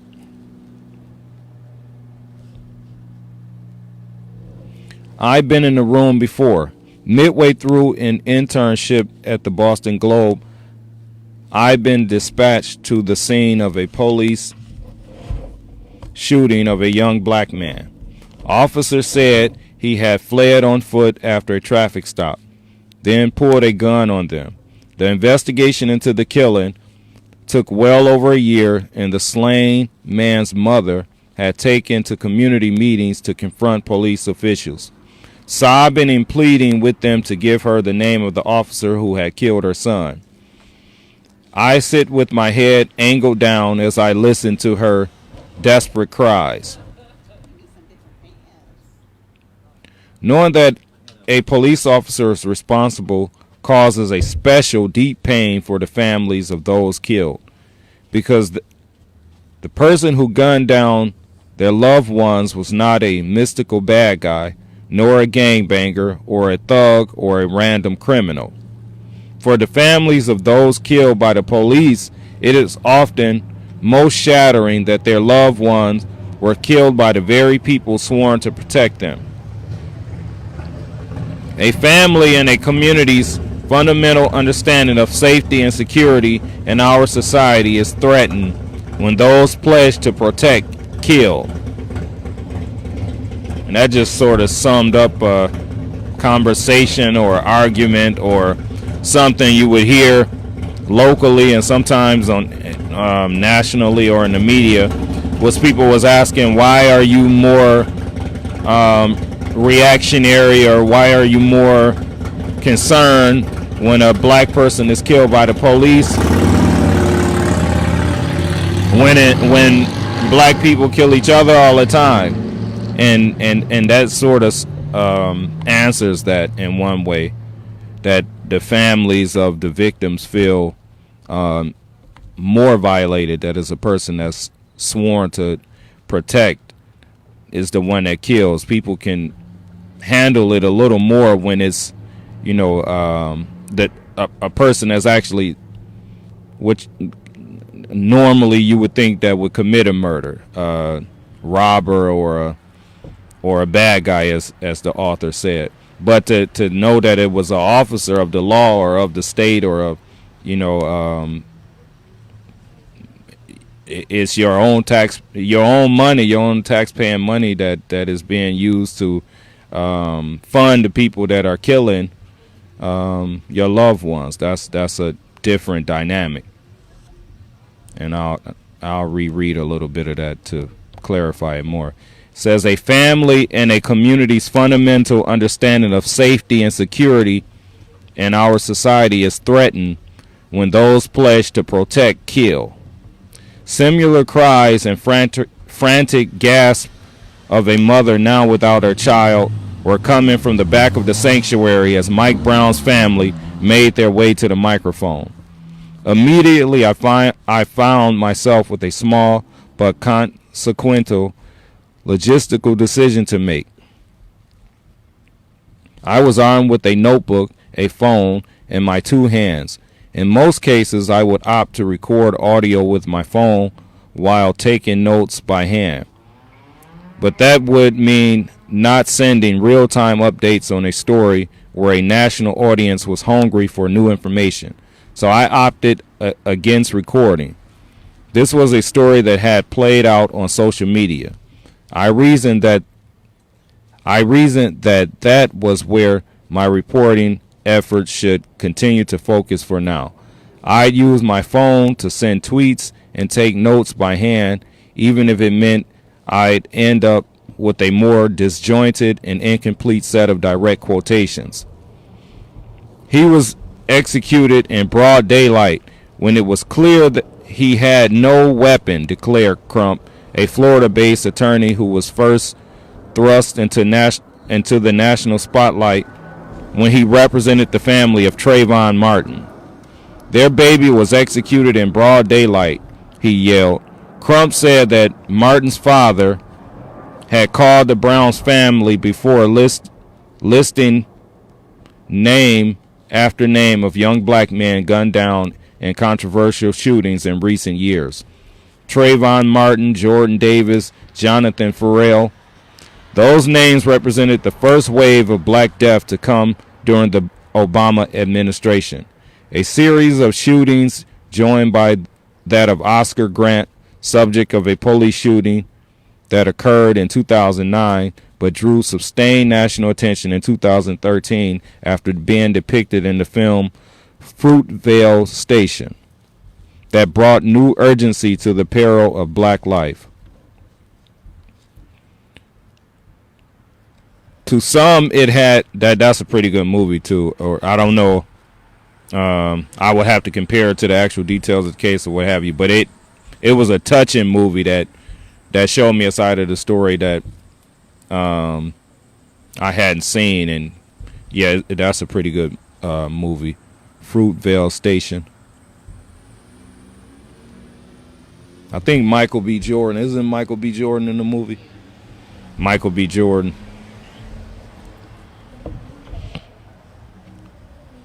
And Leslie was talking the other day about using television or movies to teach, and that's a movie that is probably good to be able to talk with youth and about police involved killings of African Americans. To some, it has become a cliche to use these are our children, Crump declared, voice booming.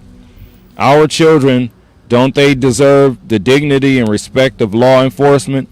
Brown's mother stepped to the microphone, overcome with emotion as members of her family wailed in the sanctuary's front row. Along the sides of the room sat friends of the family, their shirts declaring, "No justice, no peace."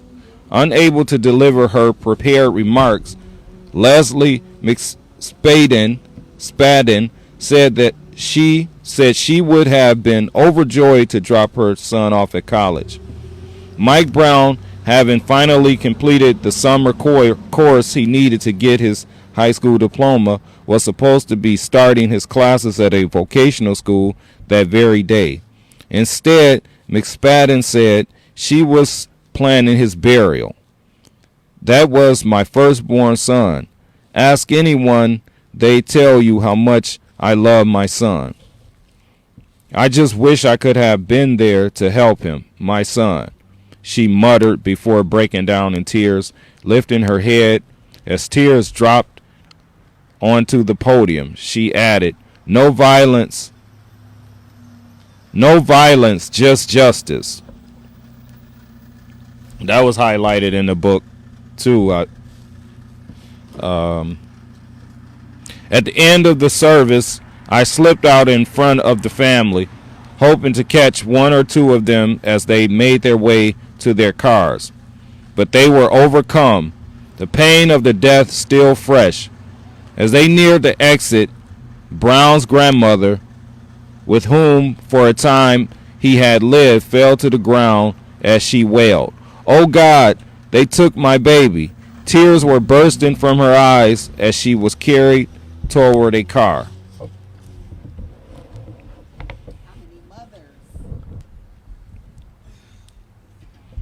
Moments later, I found Charles Ewing, one of Brown's uncles and a local pastor, who insisted to me that there was no way his nephew would have attacked a police officer.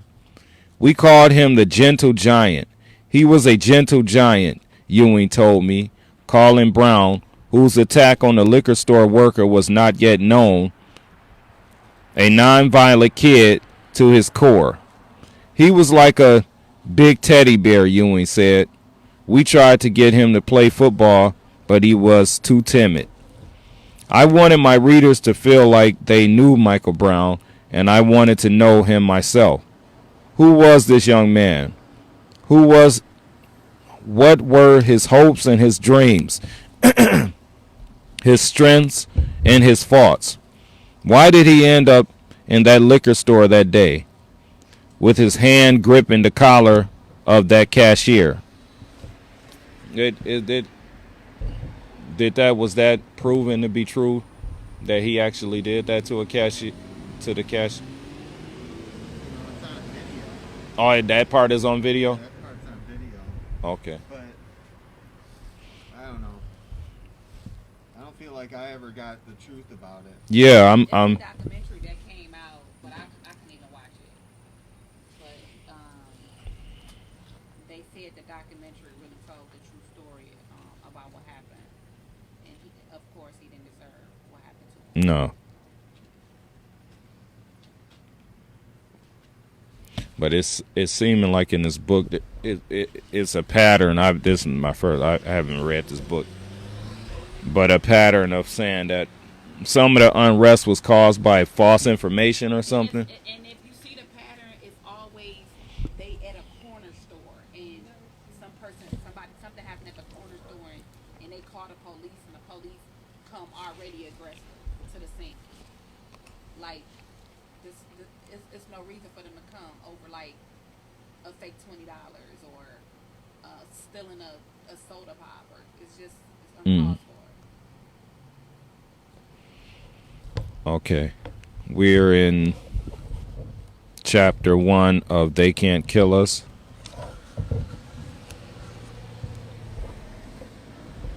I'm gonna go to here.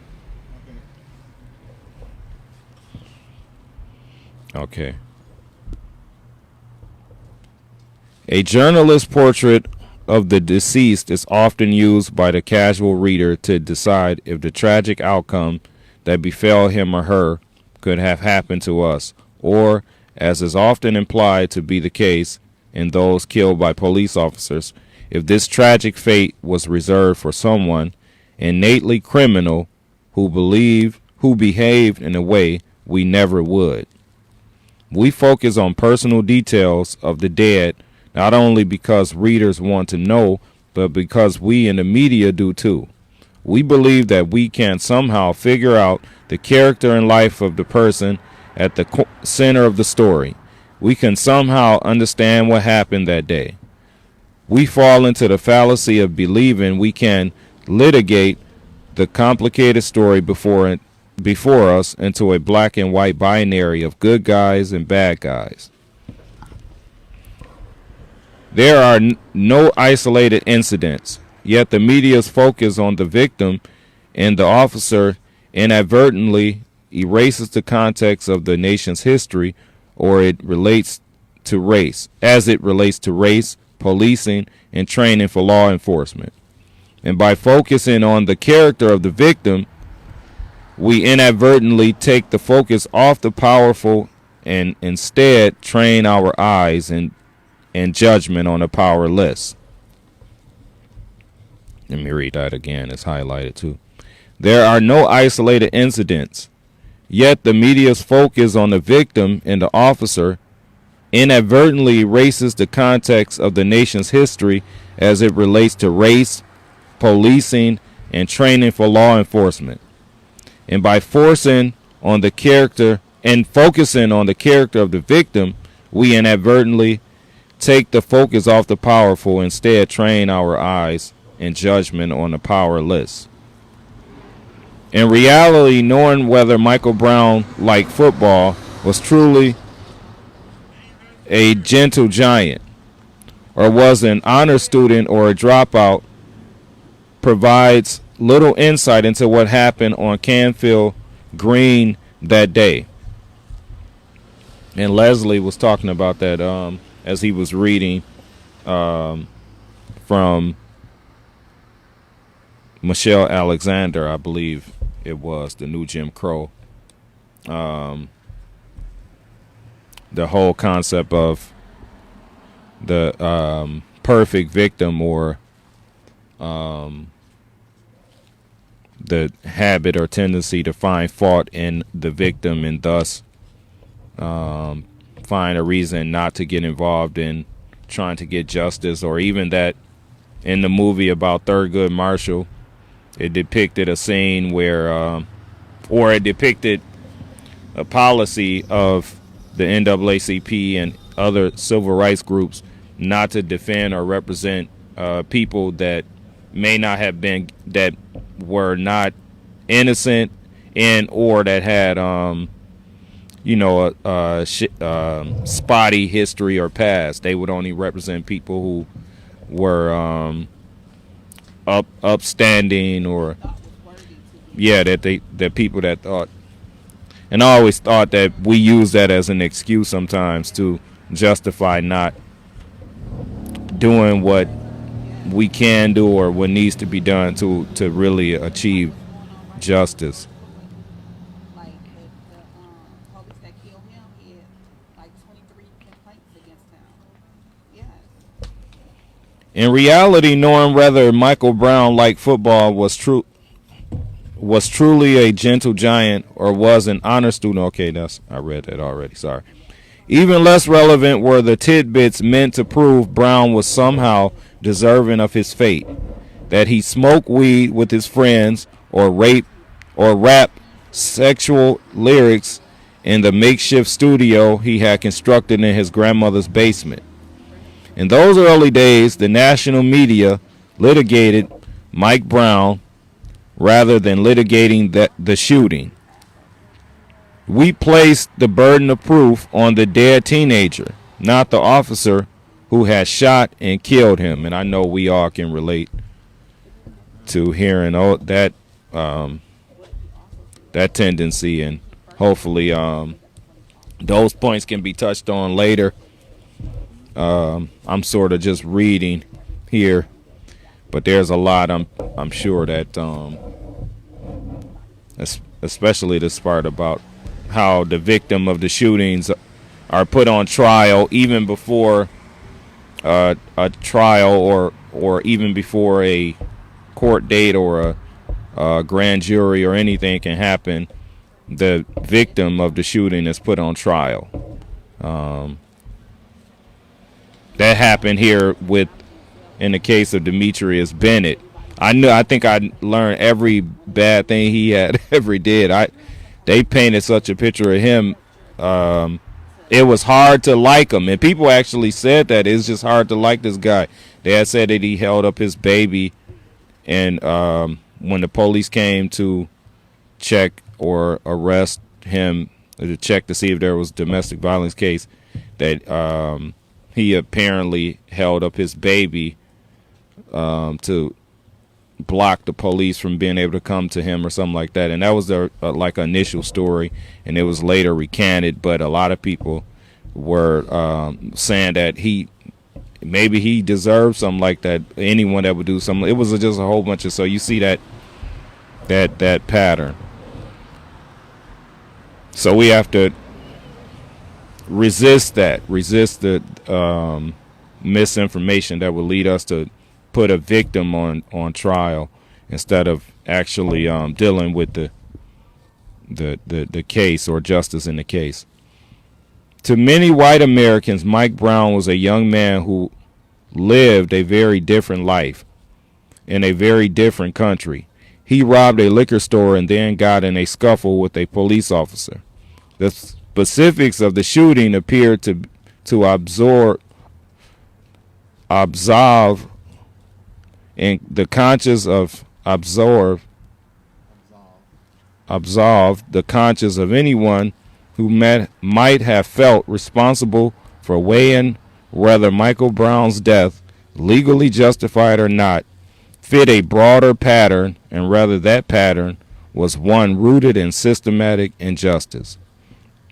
A short-sighted framing, divorced from historical context, led us to litigate and relitigate each specific detail of the shooting without fully grasping the groundswell of pain and frustration fuming from the pores of the people of Ferguson, which also left us blindsided by what was to come.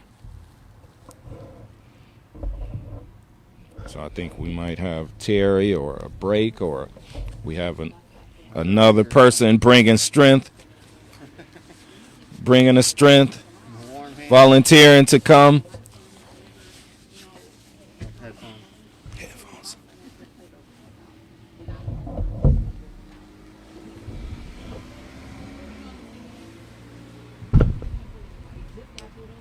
Is that your water?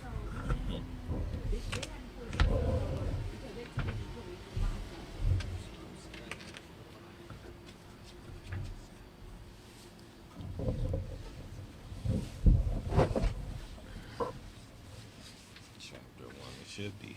Let me see if I can close do to the this end way. of it. This is the best. I'm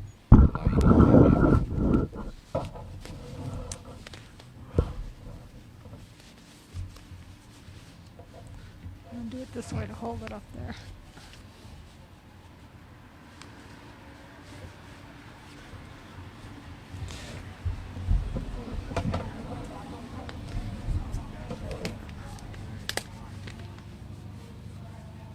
Okay, we ready? Yeah. Okay. I want to thank all you guys that are sticking around this time of the morning to listen to us, too. All right, I'll take up where he left off. We had met less than a minute earlier on the steps outside of one of Greater St. Louis' largest black churches. But Netta's brow was already furrowed, and a string of teasing taunts had begun its seamless flow from her lips. I mean, I know you said you were light-skinned, but you didn't say you were this light-skinned, she said matter-of-factly, standing outside a hastily called meeting of the NAACP in response to the protests and the riots. After the family press conference, this was my second stop in Ferguson. Netta's frank declaration and piercing facial expressions as she stared at the overdressed reporter standing in front of her were disarming.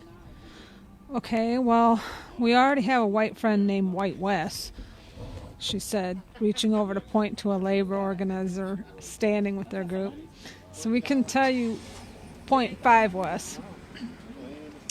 Unyieldingly blunt, with a face that betrays both passion and skepticism, this was Janetta Elsie. It was August 11th, and I had been in St. Louis for roughly 3 hours.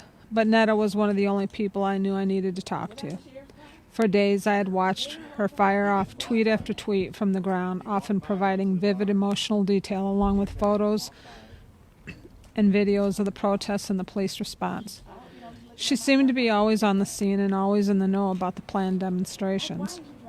Netta was a day one protester, one of the people who flooded the streets in the hours after the shooting and who saw with their own eyes the chaos of August 9th, 2014. The police dogs, the devastation of Michael Brown's parents, and the dead teen's body baking on the asphalt. As I boarded a plane to St. Louis, I'd sent her a private message on Twitter explaining that I was on my way to Ferguson and wanted to touch base and get any context I would need to make sure I told the story accurately. She replied with her cell phone number and told me to hit her up when I landed. Before I could reply, she had sent out this tweet to her growing list of followers. Reporters from the Washington Post are on their way to St. Louis, #Ferguson, to cover the #Mike Brown story the correct way. This is love. The news of Mike Brown's death wasn't broken by a local reporter, although many of them were on the scene not long after the shooting. The first dispatches came from Emmanuel Freeman, a 27-year-old local rapper who goes by the stage name The Pharaoh, and who lived in the Canfield Green apartment complex. He heard the first gunshot and raced to the window, phone in hand, sending emotional updates. "I just saw someone die. OMFG," Freeman tweeted at 10:03 a.m. on August 9th, 2014. "The police just shot someone dead in front of my crib, yo." He sent in response to someone who inquired for more information. "No reason, he was running." Then another update, this one containing a blurry image of Officer Darren Wilson standing over Mike Brown's body. Janetta Elsie quickly became one of the most prominent of the citizen journalists telling the story of Ferguson. To her followers, she seemed omnipresent. At the police department, at the spot where Mike Brown had been killed, outside the gas station, shocked and scared as it began to burn. And all of it was documented, line by line and exclamation by exclamation. Her unchecked emotion was captivating. If someone online attacked her, she attacked back and hit harder, with none of the faux humility or fake good faith that colors the way more of the prominent chattering class interacts and debates on social media. Her criticism of the police and the media was searing. For a journalist used to reading the often carefully calculated social media dispatches of fellow political reporters and elected officials, her honesty was a refreshing burst of real, an injection of vivid life into a story about a gruesome death. Netta had spent nearly all of her 25 years in St. Louis, raised by her mother Rolanda, who for years owned and operated a beauty salon she had named Ree's Hair Explosion. Netta grew up listening to the older black clientele argue about men and fashion and politics, picking up their mannerisms and at times hyperbolic attitudes. Things weren't always great between Netta and her mother, with frequent clashes between the strong-willed single mother and her even stronger-willed daughter. But Netta always knew her mother was proud of the grades she brought home from Our Lady of Good Counsel, a private school paid for with money earned at the salon. For Netta, often the only black child in her classes, it was a special pride to outwork her white classmates. She longed to see the look on their faces each time a quiz or assignment was handed back, and she could proudly declare that she, the girl from the rough side of town, had bested them. As Netta entered her early teens, Rolanda decided she wanted to start a nonprofit to mentor young girls, especially those like her, who found themselves young mothers.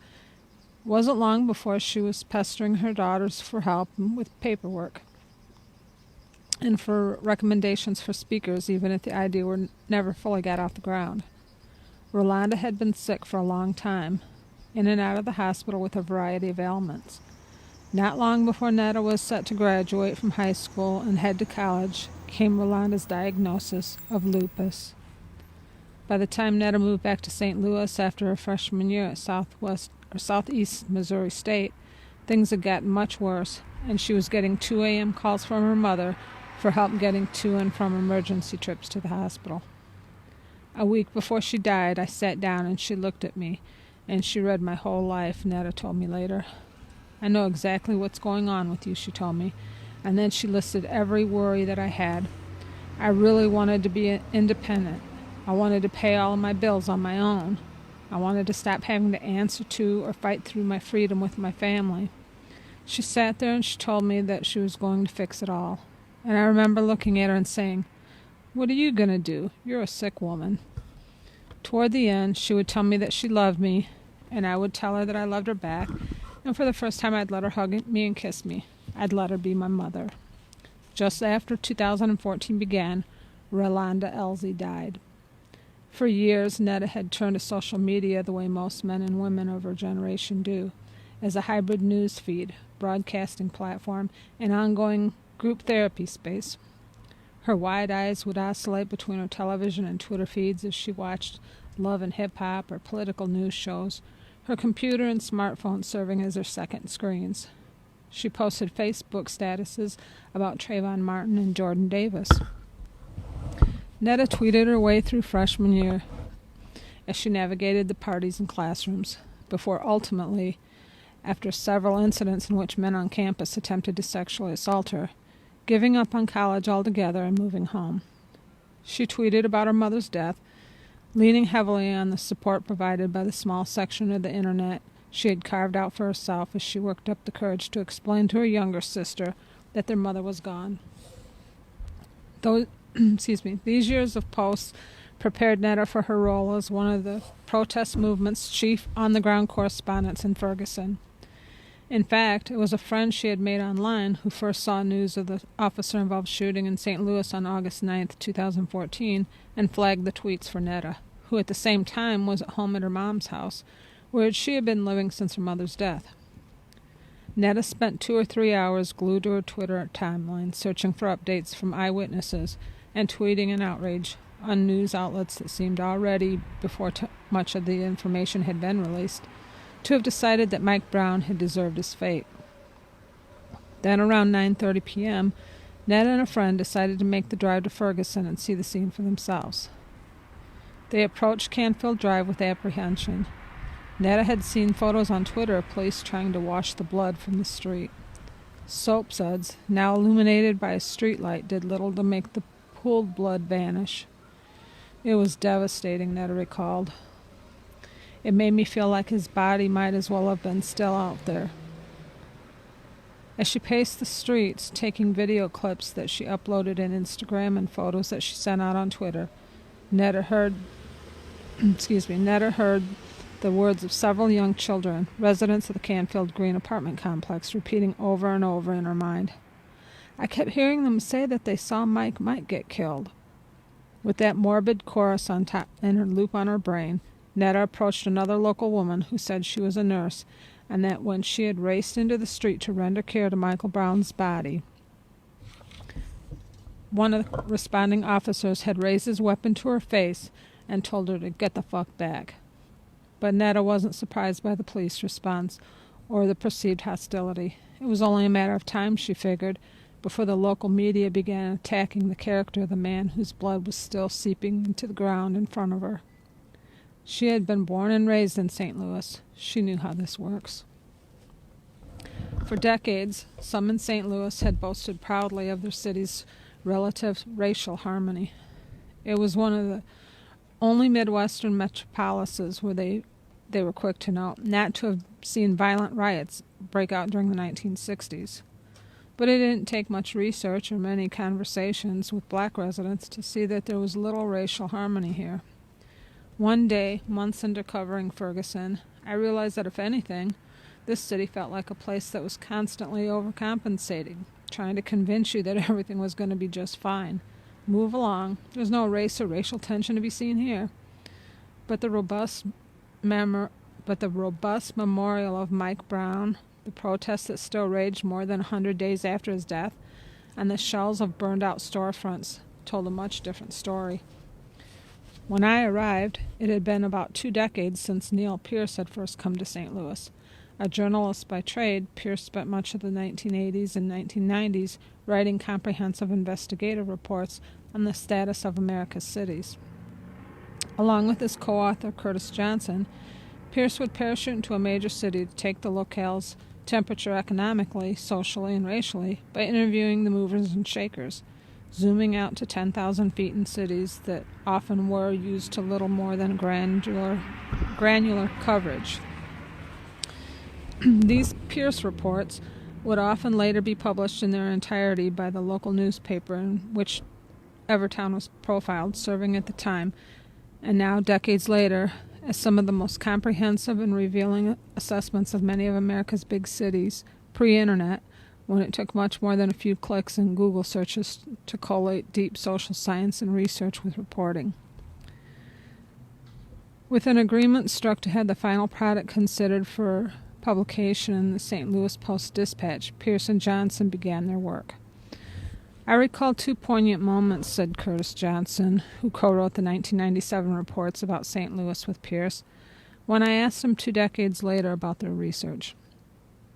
First, when we asked what he would regard as evidence that St. Louis was making progress on race relations, his response revealed the quiet seething among blacks.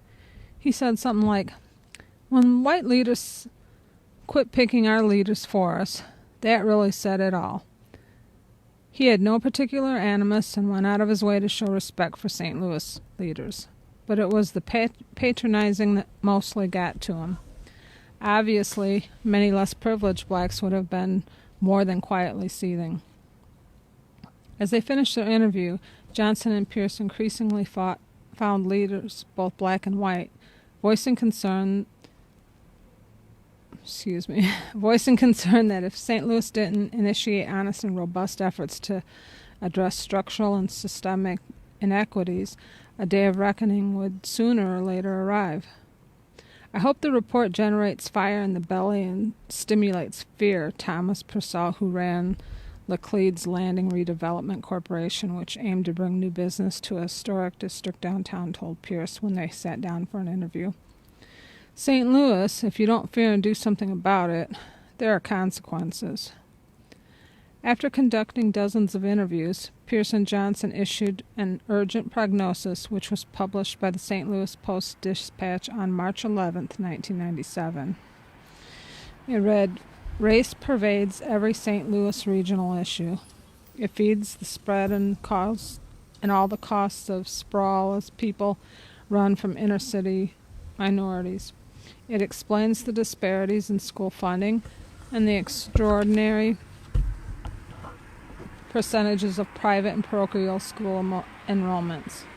It limits the geographic appeal of the new rail system because fat-out suburbs don't want too easy a connection to the core. No one even bothers to deny that race relations in St. Louis region are a tough, seemingly intractable problem. Some African Americans say it's a volcano destined to erupt, that the apparently calm racial atmosphere masks a seething cauldron of resentment that will inevitably explode when today's black leaders, nurtured in the hopefulness of the Civil Rights Revolution, yield to a next, less patient generation." It took longer than they may have imagined, but by 2014 the magma beneath the volcano that was Greater St. Louis' intractable problem had begun to stir. For decades, many of the black residents of St. Louis County had complaints not just about policing, but also about why they had so little access to quality housing, why the region's leaders couldn't provide the number of jobs they so desperately sought, and why the trains and buses to get them to those jobs were inconveniently routed around the black parts of town. Ferguson is in all ways suburban,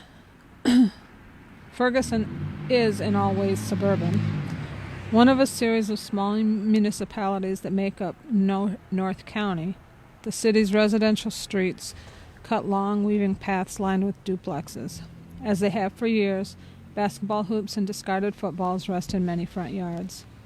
Most of the suburbs were, for the most of modern history, majority white. For generations, locals recall there were sundown towns, where blacks could work as domestics or handymen, but dared not attempt to live.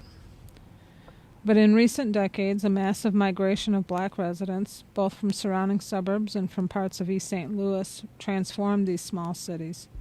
According to U.S. Census numbers, Ferguson was 99% white in 1970. A decade later, blacks made up 14% of the population.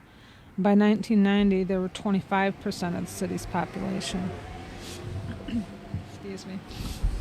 By the turn of the century, Ferguson had become a majority, 52% black suburb. Its elected and appointed city leadership struggled to keep up. The council remained almost all white. White councilors recruited the only two black candidates to ever run, and soon the city was dealing with the distrust and suspicion that came when an almost all-white police force is charged with monitoring a majority-minority city.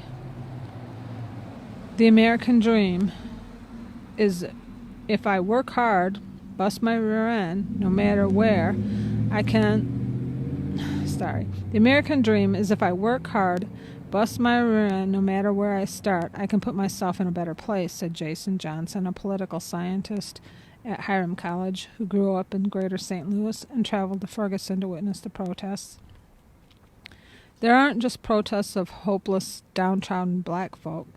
These are protests born of expectation, of people who say, I moved up here to get away from this crap. It's the notion that no matter what you do, many African Americans still feel like they're denied the American dream. In hundreds of interviews, residents of the North County suburbs told me heartbreaking stories of arbitrary traffic stops and aggressive street stops and pat-downs, emergency calls ignored by police, and the enduring perception that the deaths of black and brown men are neither fully investigated nor solved, especially deaths at the hands of police officers. There's this overwhelming feeling that they can shoot us, they can beat us, we can even have this stuff on video, and the police officer still gets off, said Patricia Bynes, a member of the local Democratic committee who was a regular at the protests. There's the idea that police officers are untouchables. This is why a local minister like Derek Robinson left his family night after night, grabbed a cardboard sign, and ventured into the thick summer heat for biting winter to cry, "Justice for Mike Brown," into the stone-cold faces of armed police officers. It's why he stood on the same street corner night after night, waiting for something to go sideways. Maybe tonight it's tear gas and rubber bullets. Or maybe tonight it'll be gunshots bursting from an illicit weapon fired towards crowds from the window of a high-rise apartment. In Ferguson, protest was a means for many to assert with unified voice their humanity. Disruptive protests brought with it the promise of finally making the system listen.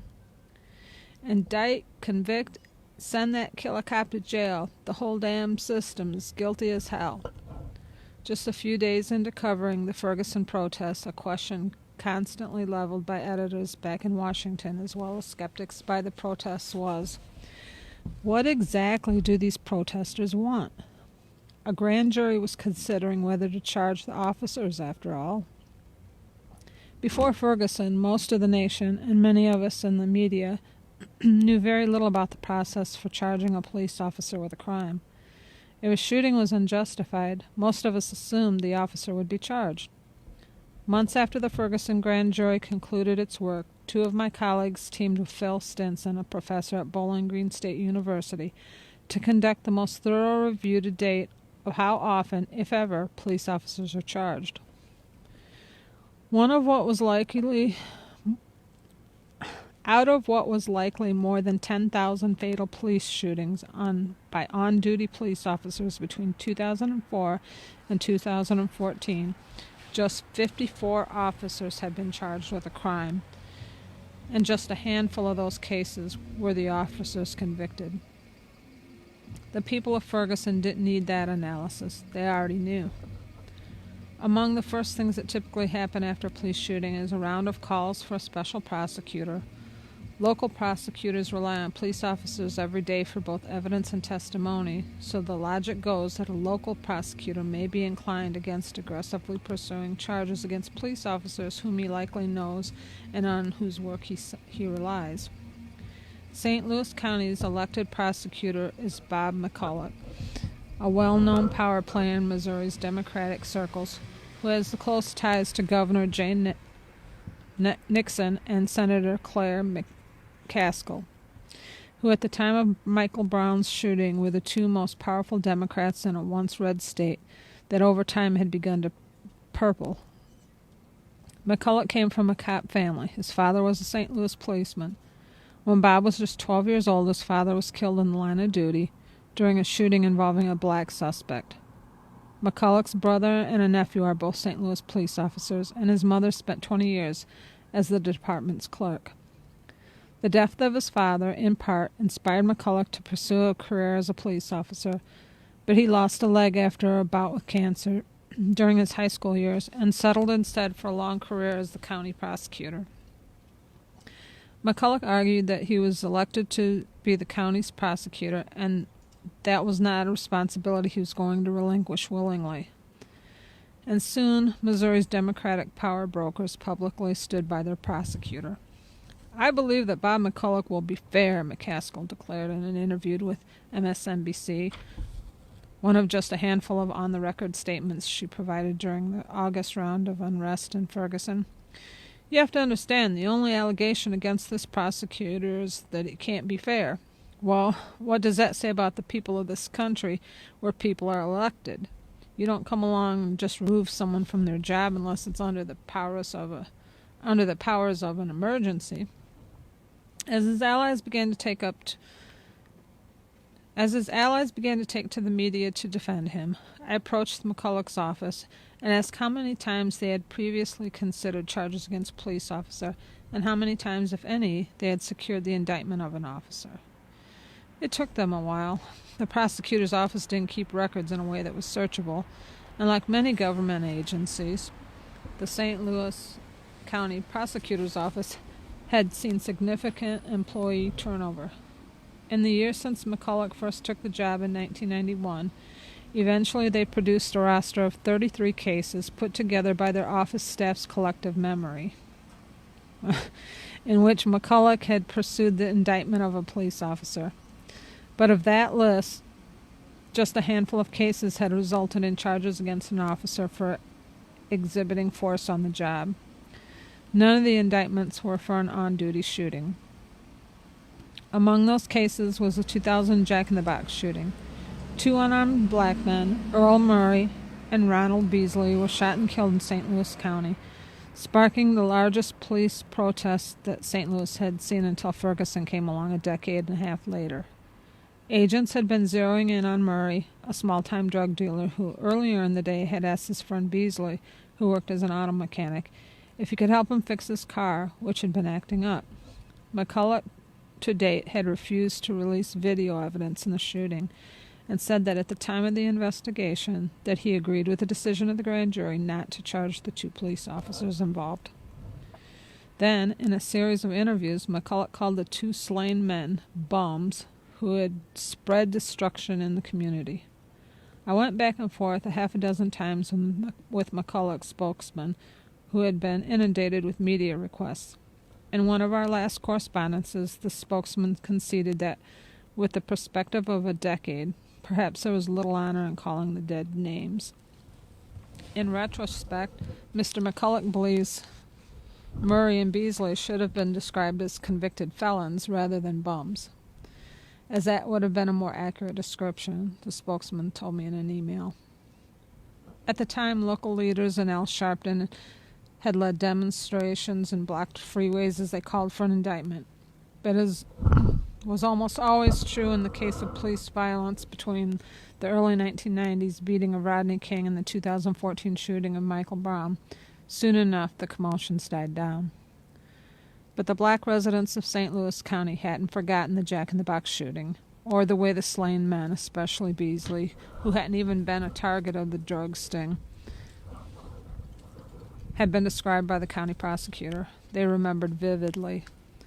One afternoon, as I worked my way up and down the street protests, a middle-aged woman walked right up to me and asked if I was the reporter she had heard on TV. The sole advantage of our arrest was that Ryan Riley and I had become recognizable pseudo-celebrities among the protest crowd, and then urged me to focus my next story on McCulloch. That's the real story. That's the real scandal, this woman insisted before she went on to compare the mild-mannered St. Louis County prosecutor to the notorious Public Safety Commissioner who faced off with Martin Luther King Jr. in Birmingham in 1963. He's our Bull Connor. But despite calls for him to step aside that were sustained from the day Mike Brown was killed until the day a grand jury declined to indict Darren Wilson, McCulloch was consistent in his refusal. I have absolutely no intention of walking away from the duties and responsibilities entrusted to me by the people in this community, he told a local radio station in August of 2014.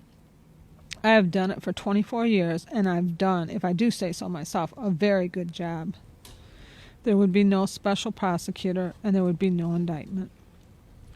What makes a young man stand before a police line and throw a water bottle toward their armor?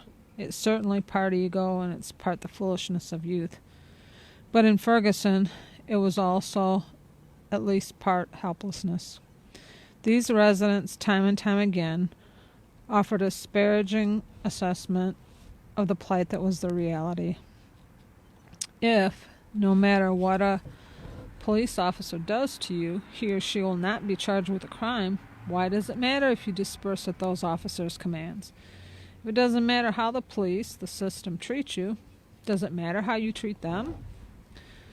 Much of my job as a reporter consists of desperate and, more often than not, failed attempts to convince people with no reason to trust me that this is exactly what they should do.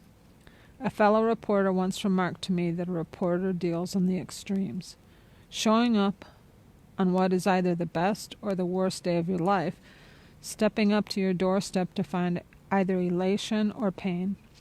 We ring your phone the morning after you've claimed the winning Powerball ticket, and we show up, notebook tucked in our back pocket, the day after your mother or brother has been killed.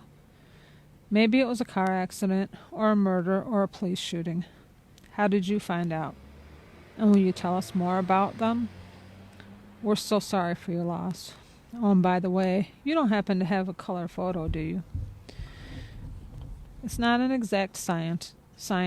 Sometimes those closest to a news story are eager to talk to you and every other reporter, and other times just to one or two lucky souls who happen to show up with their notebook at the right exact moment. Other times, no matter the technique, no matter the number of attempts or approaches, will convince someone to submit to an interview. But every reporter works their own advantages, developed by trial and error. I knew immediately which tack I'd take with Netta Elsie, whose trust later became one of my advantages when seeking interviews with other residents and activists. Netta was deeply suspicious of the media, not unlike many of the families and friends of police shooting victims I had encountered before. So often distrust of police was matched, if not exceeded, by the deep suspicion of the media, and very often that suspicion was born from a moment in their past. And in my experience, a man or woman who had been burned or betrayed by the media wants one thing: not a correction or a rehabilitative article. They want to be heard, to be able to explain the injustice they believed was dealt to them so that their pain is validated. Netta's personal distrust of the media began earlier that year, just 2 weeks after her mother's death. Sitting on her aunt's couch that afternoon, surfing social media, she saw a Facebook post she didn't think could be true. Rest in peace, Stefan. She got the phone call from another mutual friend. It was true. Stefan Avery Hart was dead. Just weeks after losing her mother, she had lost a close friend. Netta was shattered. They had met almost 5 years earlier, when one of her closest friends began dating one of his. As the friend groups began to merge, the two found they had just clicked. First, they'd text each other when their friends were meeting up to make sure the other would be attending. Then they'd make sure they'd linked up anytime Netta was back in town from school or over a holiday. Eventually, Stefan began inviting Netta with him on the highlights of his week: Sunday night drag racing in downtown St. Louis. Netta remembers Stefan as a showman, a clown, who would go out of his way to make everyone laugh as they sat around someone's living room or basement, or when they'd head out to a bar, club, or restaurant. He was the friend group's Mr. Fix-It, getting much of his money from working odd jobs on cars and buying old beater vehicles, fixing them up and reselling them. When you talk to his friends now, one of the first things they all recall is that Stefan had a hustle about him. While everyone else had upgraded to smartphones, Stefan was still carrying around an old black flip phone. As long as it rings and I can get my money, it works, Stefan would shout as his friends would burst into laughter, and each time his dated ringtone would interrupt her hangout. The police said Avery Hart had fled from a traffic stop, prompting a police chase that included a spike strip and a helicopter. When Avery Hart crashed his car, he allegedly jumped from it and ran with a gun in his hand. Then, having trapped him in an alleyway, the officers said they saw him raise the gun in their direction. Pieces by local television station often mistakenly described Avery Hart as a felon, but his only major crime had been fleeing the police during what ended up being his fatal encounter. Otherwise, Avery Hart had no criminal record other than a few unpaid traffic tickets and a misdemeanor marijuana charge. Articles published on the websites of several St. Louis television stations repeated the erroneous charge, and a sea of online comments called him a thug, a lowlife, someone who deserved to be killed, and whom the world was better without. The comment section was so horrible, Netta recalled as she discussed Stefan's death more than a year later. That was my first time really realizing that these racist people from the internet are real-life people. This person saying these horrible things about my dead friend could be my neighbor. But Stefan Avery Hart had the misfortune of being a black man shot and killed by the police before Ferguson.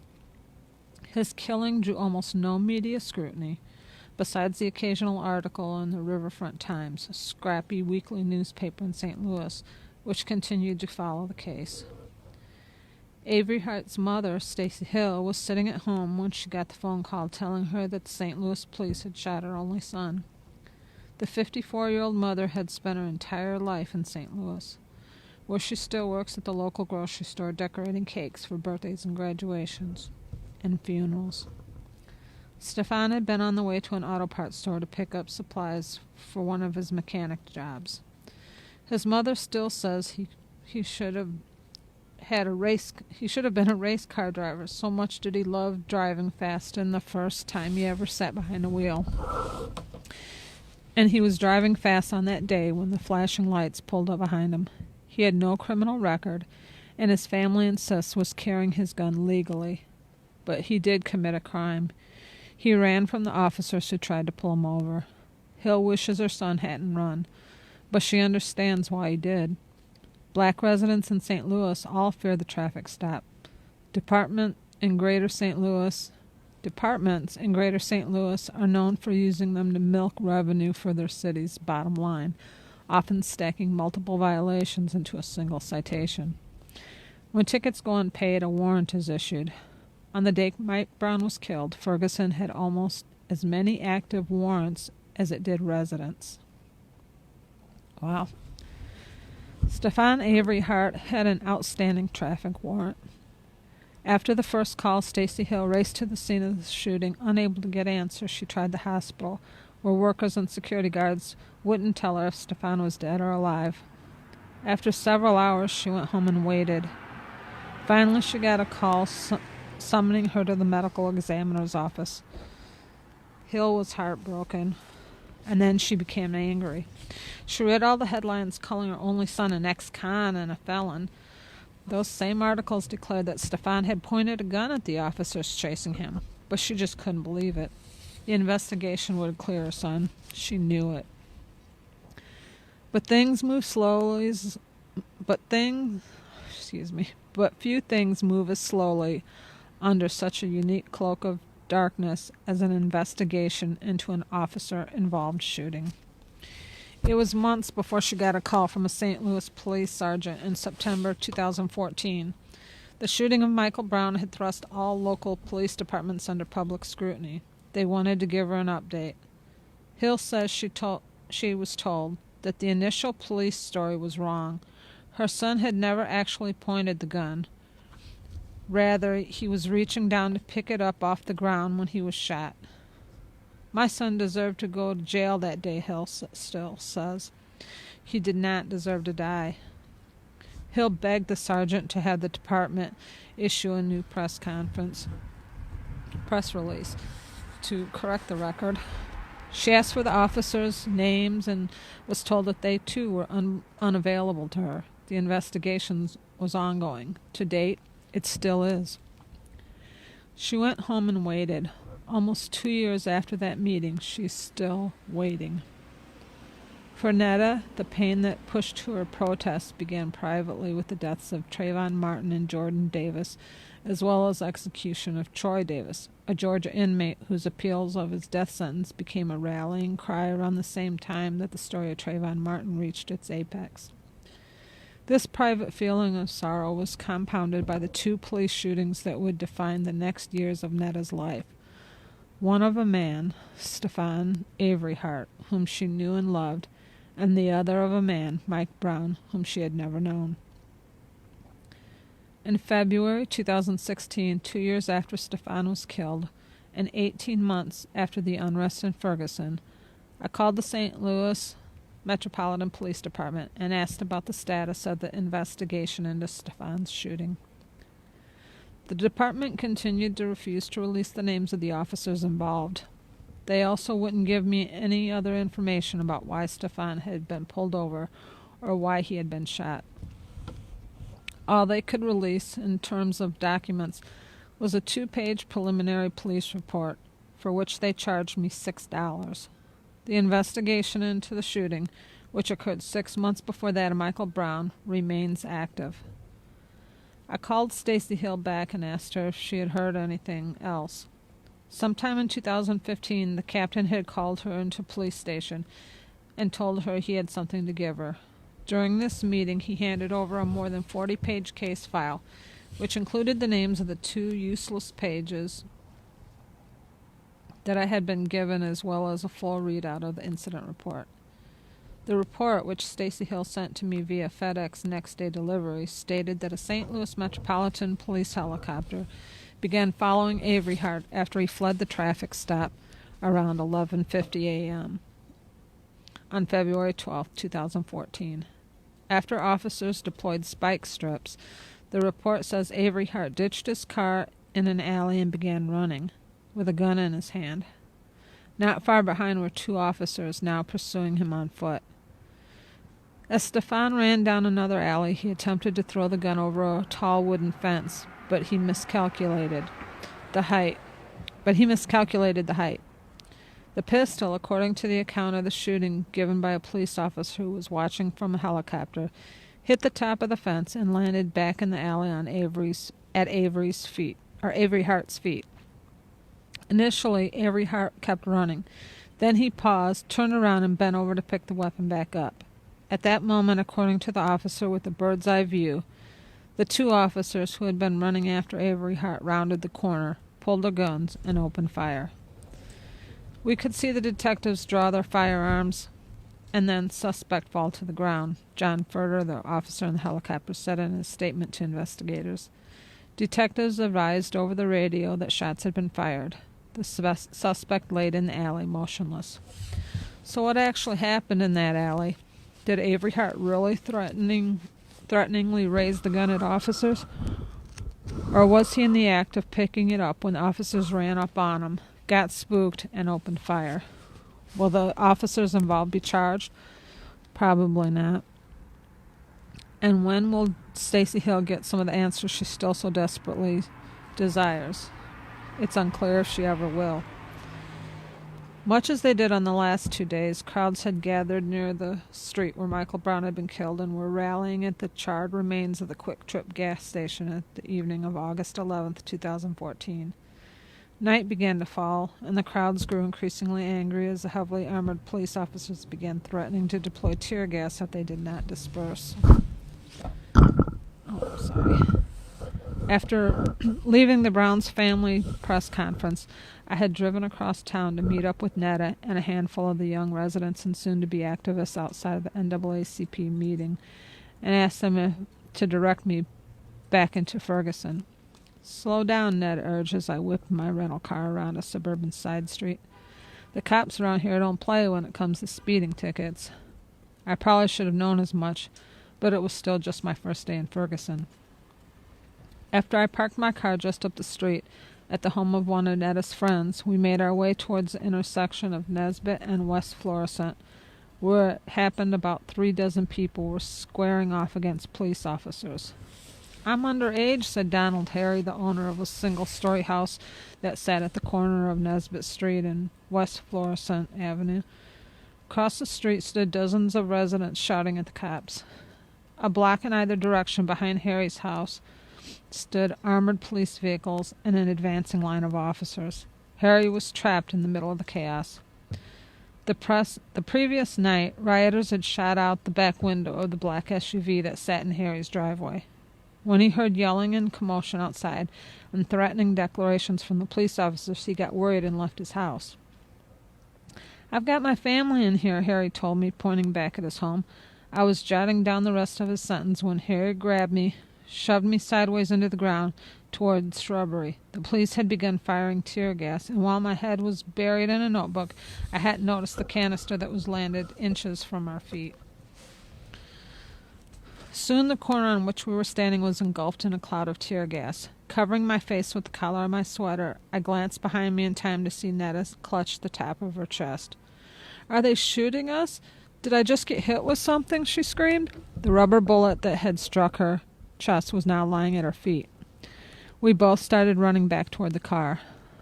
"I was just trying to get to my son's house," cried one 23-year-old who lay sobbing on a lawn. He said he was walking home when officers approached him, sprayed tear gas in his face, and peppered him with rubber bullets. His friends pleaded with an ambulance to hurry, and a neighbor offered to drive him to the hospital. "I don't need a hospital," the man yelled. "This is my home." The police aggression only further incited the crowd, with some lying in the street with hands in the air. "Don't shoot," they chanted. Others added, "Go home, killers," and others fled, crying out for water as stinging tear gas bit at their eyes. While many residents of Ferguson had been deeply outraged by the violence and looting of the previous night, what upset them even more was the nightly militarized response of law enforcement. These suburban families weren't used to seeing officers in riot gear, which further ingrained the image of a hostile occupying force in the minds of residents whose support would have been vital for the police to maintain order. As the night wore on, residents who remained outside began to regroup. Many refused to leave the streets. Others were physically incapable. As police moved up West Florissant, many residents said they were trapped. The neighborhood consists of a series of cul-de-sacs with one main road stretching between them, and each one was now blocked by police. After running to the car for a bottle of water, I decided, despite Netta's warnings, to move back up toward the tear gas to see what was going on. As I made my way up the street, I ran into 25-year-old Edward Crawford. "This is beyond my Brum. This is about all of us," Crawford said, insisting that the reason he had come out into the streets was because he was previously been subject to traffic stops and searches, and he had felt he was harassed by Ferguson police because of the color of his skin. A young father who worked as a waiter, Crawford had joined the protest not long before the tear gas and rubber bullets were deployed. "The looting was wrong, but so is this. This is excessive force," he said, as a tear gas canister landed just behind his feet. As I made my way back up to my car for the final time, I ran into Crawford again. 2 nights later, he and I would both be thrust into the national narrative, as I would sit in a jail cell in the basement of the Ferguson Police Department. Crawford would again join the protests, this time wearing an American flag tank top and eating a bag of chips. He would race to a canister of tear gas fired on the protesters, and in an act captured by the camera of Post-Dispatch photographer Robert Cohen, toss it through the air back toward the police officers. The image went viral, perhaps becoming the single most recognized symbol from the Ferguson unrest. But tonight, Crawford was no symbol. He was no hero. He was just a scared resident who was convinced that this aggression from the police might never stop. "You're going to write your story, and you're going to leave town, and nothing's going to change," Crawford told me as the late hours of the Monday turned into the early hours of the Tuesday. "One day, 1 month, 1 year from now, after you leave, it's still going to be fucked up in Ferguson." Based on the early media coverage, there appeared to be little, if any, effort to distinguish between organic expressions of outrage and pain that manifested in peace protests, both those unplanned and those days later, which were more deliberately organized, and those that had boiled over into violence. This was, at least in part, due to our addiction to the exciting, to breaking coverage, which emphasized emotional urgency and sacrifices accuracy and nuance on the altar of immediacy. "Buildings are burning," an anchor would declare, with little discussion of how circumstances had changed since the last dispatch from what an hour earlier had been a peaceful demonstration. Any person standing on a street was now a protester, whether they were part of the organized demonstration or just standing on their own front stoop. You could see how it would be easy to assume that these same protesters waving signs and organizing groups and demonstrations were the very same protesters throwing rocks and starting fires. But most often they weren't. As the unrest stretched from days into weeks, it began to gain levels of organization. Several new activist groups, led by time-tested local organizers like Montague Simmons, who worked with the decades-old St. Louis activism group Organization for Black Struggle, and Derek Laney of Missourians Organizing for Reform and Empowerment, or MORE, as well as young people who were relatively new to activism, like local rapper Tef Poe and Taurine Tory Russell, who co-founded the group Hands Up United, and Ashley Yates, Larry Fellows, Alexis Templeton, and Brittany Farrell, who were among those who launched Millennial Activists United, began coordinating acts of civil disobedience, marches, and rallies. This bitter taste of injustice is intoxicating on the tongue of a traumatized people. Organized protests, unlike the half-dozen or so nights of rioting, almost never resulted in violence, except for tear gas from responding officers. The momentum seemed to be growing in the streets, spurred on in part by the simple truth that the police kept killing people. On Tuesday, August 19th, 25-year-old Kajim Powell robbed a corner store about 4 miles from the site where Brown had been killed. According to the police account, the young man brandished a knife and stole 2 energy drinks and some donuts. Responding officers demanded he take his hands out of his pockets. Powell yelled, "Shoot me." They obliged. Police said the boy, who had a history of mental illness, had come within 3 feet of the officers. Cell phone video later recorded by a witness showed that it was more like 15 feet. Several dozen shots were fired after Powell had already been hit and was lying on the ground. They could have shot him in the ass. They could have shot him in the legs. They didn't have to slaughter him, said Floyd Blackwell, the former mayor of nearby Cool Valley, a 2,000-person city that's nearly 85% black and whose kids attended the same schools as Michael Brown. In late September, a Ferguson police officer chasing a young man behind the community center was shot in the arm. But rumors quickly spread through the streets that it was a young black man, not the officer, who had been shot. Officers had to act quickly to calm an emotional crowd outside the police station, insisting that the only gunshot victim that night had been the officer. But protesters insisted it was just a matter of time before the police killed again. On October 8th, 18-year-old Vondra D. Myers was shot multiple times by an off-duty officer in the Shaw neighborhood of St. Louis, a racially diverse, middle-class section of the city. Police said Myers, who fired 3 shots at an officer, was armed with a stolen gun that they had recovered at the scene. Family members insisted at the time that he was armed only with a deli sandwich. Racial profiling will not stand in our community any longer, declared Pastor Doug Hollis, a cousin of Myers, as he presided over a candlelight memorial at the spot where the man, known in the community by the nickname Drup, was killed. More than 100 clutched rosaries and candles. More than 100 clutched rosaries and candles and chanted, "Whose street? Drup Street," as they released red and silver balloons into the air. "We pray for every young man in this community, dear God," another local minister proclaimed during a prayer a few moments later, "that he might be safe wherever he walks." The shooting came as hundreds were flocking to Ferguson for Ferguson October, a planned weekend of activism that had been coordinated both locally and nationally. The brunt of the work fell to the Organization for Black Struggle and MORE, as well as the new groups such as Hands Up United and Millennial Activists United. Ferguson October was designed to show local officials that activists had not forgotten about their pursuit of justice for Michael Brown. Given the intense national coverage of the case, I was shocked that the investigation had been allowed to linger this long. Late summer was now fall, with winter fast approaching.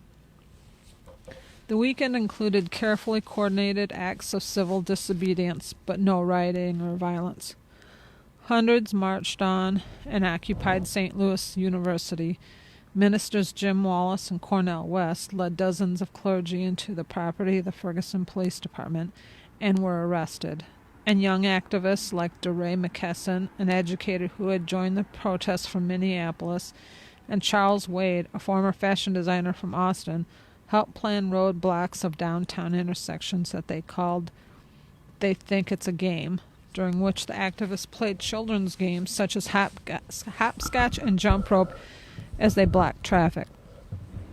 I'd initially been skeptical of Ferguson in October. The initial protests had gone on for weeks, and it was hard to believe that these tests had gone on.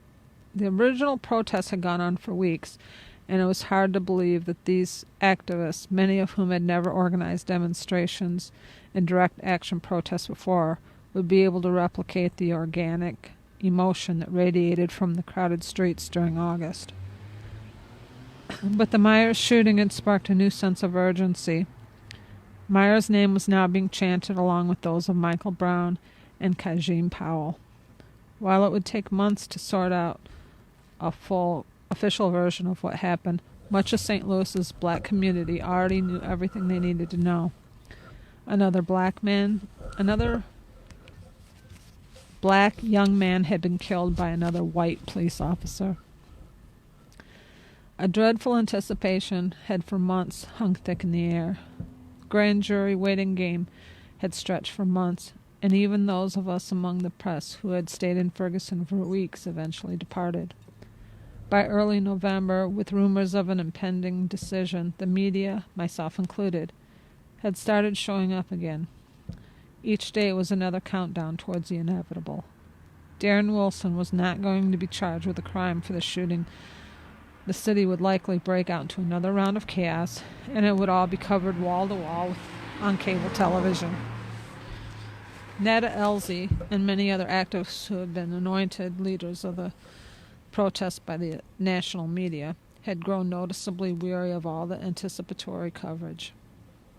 Almost every night there was some sort of demonstration, either outside the Ferguson Police Department or in the Shaw neighborhood of St. Louis where Myers had been killed.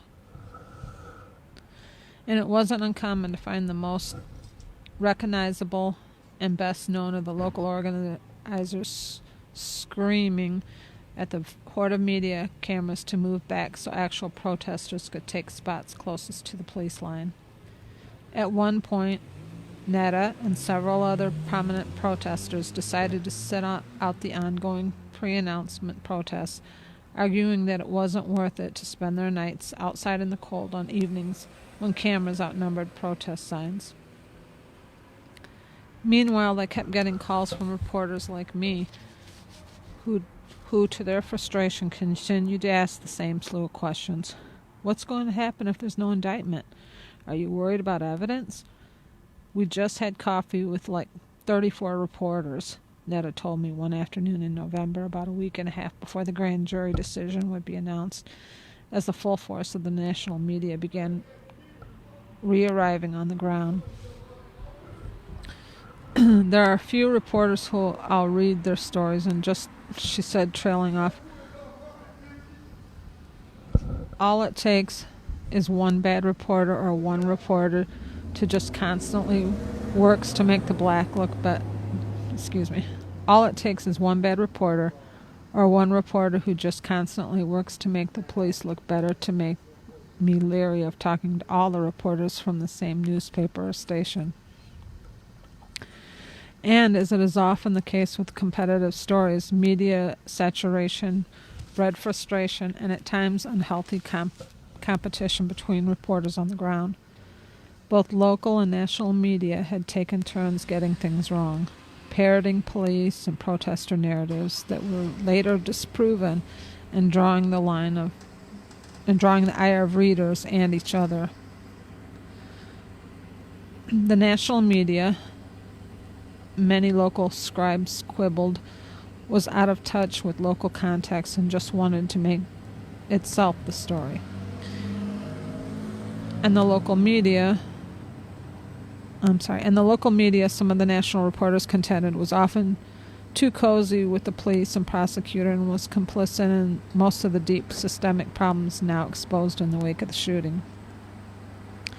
Everyone was right to an extent, but in reality, reporters were only lashing out at each other because we were all exhausted. It had been 3 months of unanswered questions, tense overnight reporting, and at all times the anxiety of knowing that no matter how late into the night the protests went on, we would all have to wake up the next day and do it all over again. That anger toward the national media, particularly cable news networks, peaked in mid-November, following a string of erroneous reports declaring that an announcement of the grand jury decision was imminent, only to be walked back hours or days later. Reporters from the large cities, the economic and the political centers, they tend to believe that they had Reporters from the large cities, the economic and the political centers, they tend to believe that they are the biggest dogs of all the big dogs, and they tend to be slow to admit that local media has better official sources. Chris King, the managing editor of the St. Louis American, the local black weekly newspaper, told me one day in November. King spent the months between Mike Brown's death and the grand jury announcement serving as a source and fixer for national media reporters parachuting into town.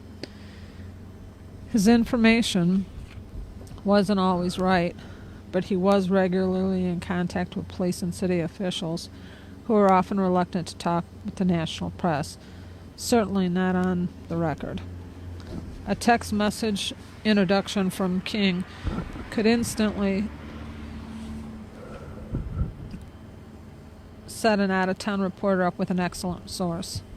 It's the broadcast media that cried wolf crisis, King told me, exasperated by yet another erroneous cable news report that had declared a grand jury decision had been reached. If cable news said tomorrow morning that the sun is risen, people would walk outside to see if the sun is outside. On one afternoon, I showed up on West Florissant Avenue for an interview with Mike Brown's barber, and found more television cameras than shoppers at a strip mall up the street from the shooting site. An internet rumor had declared that this was the day of the announcement, causing the number of out-of-town reporters to spike. Can one of you all call and find out about the power? Shouted LaWanda Felder, a 20-year-old college student who lives in a nearby apartment building, to the reporters. The power had gone out on one side of West Florissant, affecting hundreds of low-income housing units. So Felder came outside to ask the long line of reporters conducting interviews if they knew what was up. No one did, although I didn't know why any of us. No one did, although I don't know that any of us had really inquired. They're just out here to see if there'll be riots, Felder told me, encapsulating the chief complaint of many Ferguson residents about the ongoing anticipatory coverage. But they don't care about the struggles we're facing in our daily lives. None of them are going to call and see why my power is out. When the news finally broke, we were crowded in the hotel suite that the half-dozen or so Washington Post staffers on the ground in Ferguson were using as a makeshift newsroom. It was a one-line alert from Bloomberg News that came just after 11:30 a.m. on a weekday just before Thanksgiving. Breaking, the Ferguson grand jury considering charges against Darren Wilson has concluded its work. The alert was a relief because I was ready for it all to be over.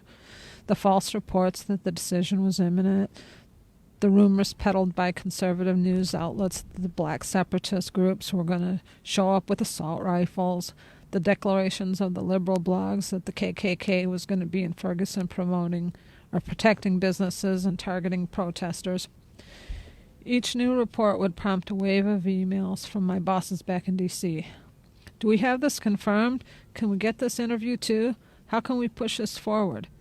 Even mainstream outlets like the Post and CNN got into the game of fruitless predictions triggered by sourcing veiled in anonymity.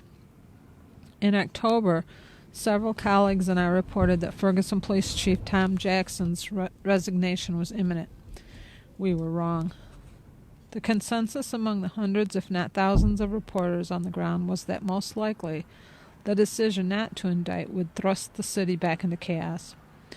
There was imminent pressure to pinpoint when exactly the news might be coming. Misinformed sourcing was abundant. Local attorneys who claimed to be close to Prosecutor Bob McCulloch, federal law enforcement officials who claimed to have a real-time handle on the developments in Missouri despite being seated comfortably at their desks in Washington, D.C., and local congressional offices were all leaking tidbits of information to reporters at local and national outlets, more often spreading information that would prove untrue. But Bloomberg, a financial news outlet, had yet to be wrong. Frankly, the fact that they were the outlet breaking the news that the grand jury had concluded its work led me to believe that their sourcing was solid. I texted a source of mine I had been cultivating for weeks to see if I could confirm it. Ferguson police and city government were hopeless in terms of Ferguson police and city government were hopeless in terms of issuing accurate information. Other than the occasional interview of puff profile, almost no one working for Ferguson Police Department actually knew anything about the daily developments in the Mike Brown case, and those who did weren't talking. My best bet, I'd figured pretty early on in my reporting, was tracking down someone in the county government. The county's elected officials and the police would certainly be involved in conversations about how to roll out the announcement, meaning their staffs would all be briefed. And I figured if I could charm at least one of these staffers into sharing some of that information with me. So I sent a text message. Is the grand jury concluded? Is an announcement coming today? The GC was finished this work. Okay. The grand jury was finished its work and discussion of how and when announcements will be made, the source replied. And then my phone started ringing. The source was calling. The principals, Prosecutor McCulloch, County Police Chief John Beimer, and County Executive and other aides were stepping into a meeting to decide what to do. They had given consideration to a plan that would have them announce only that the grand jury had finished its process and announce a later date when the decision itself would be released. But the police unions hated that plan. Their officers were working 12-hour shifts, and Thanksgiving was fast approaching. If the city was going to burn, they argued, they might as well get it over with before the holiday. When news is breaking, the uncertainty and urgency spark the drive to make the calls and pester the sources needed to confirm details, but also sprout a mentally overwhelming anxiety, a presence to get it right and to get it first. Mostly, I hope to get it right. I frantically paced our hotel suite, sitting down and then abruptly shooting back up to my feet perhaps 100 times that afternoon as we worked to confirm that the grand jury decision was coming. At 1:49 p.m., almost 2 hours after the grand jury had ended its session, my source texted me again. The meeting had just concluded, and the final decision had been made. McCulloch set to announce the GJ decision at 7 p.m. That could change, the source said. Gov has a press event at 5:30 ahead of the announcement. It all made sense. Governor Nixon would take to the microphones before the announcement to preemptively urge peace. Then that evening, with the school children safely home, parents home from work, and their teens hopefully home and under their watchful eyes, the prosecutor would break the news. I shot a text message to a second, well-connected local source. This one wasn't quite as well placed as my first contact, but over the course of the months since Ferguson had become a national story, this person had yet to steer me wrong. A response came quickly. The decision was made, and it was coming tonight. Meanwhile, my colleague, Kimberly Kindy, whose diligence and deep sourcing had helped our Ferguson coverage avoid disaster more than once, had her own source confirming what I was hearing. We had 3 people, the magic number, all telling us the decision had been made and was coming that night. One of mine even went so far as to say that the grand jury had decided against an indictment, but we chose to hold back. As cable networks spent hours declaring that an announcement of the decision could come at any moment, we wrote that the decision was expected that evening. We decided early on that we would attempt to scoop the decision itself. We would wait for the words to come out of Bob McCulloch's mouth. The rest of the day was a blur. We knew we'd have tight newspaper deadlines, made tighter by the decision to announce whether Wilson would be charged that night, and we knew that one way or another the streets would erupt. My plan had been to spend the night at the Canfield Green apartment complex to wait and see if the neighborhood where Mike Brown lived would descend into violence. But as I sat in the car charging my phone, I got a text message from DeRay McKesson. He wanted to know where I'd be watching the decision and invited me to a friend's apartment about 10 miles away in downtown St. Louis to watch the announcement with him, Netta, and a handful of other activists. The group I found in the living room of the 3rd floor downstairs apartment building was calm, like a suburban family gathered around the television for the evening news. Netta and DeRay had been at the forefront of the protests, and they were joined by a few others who had also been there from the very beginning. In total, there were 8 of us gathered around the small television set. Initially, we had settled on watching the headline news, but after a while, they tired of the tone of the questions being asked by Nancy Grace. Eventually, they switched the channel to CNN. The announcement wouldn't come for more than an hour, but they already knew, as Prosecutor Bob McCulloch began speaking. McKesson let out a loud sigh. "Here we go," said Brittany Packnett, then executive director of the Teach for America St. Louis, who had actively involved in the protests and had quickly become close with Netta and DeRay. "Here we go."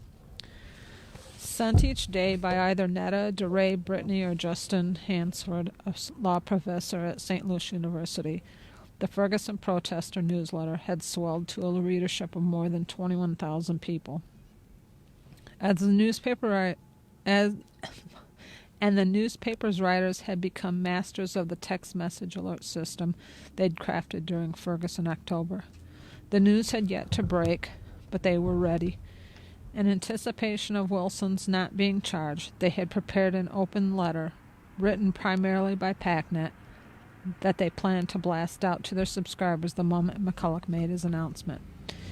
"In Ferguson, a wound bleeds," the letter said. "The results are in, and we still don't have justice." Wilson had not been indicted. They hit send on the letter. I fired off several tweets and then asked each of the activists in the room for their reaction to the news.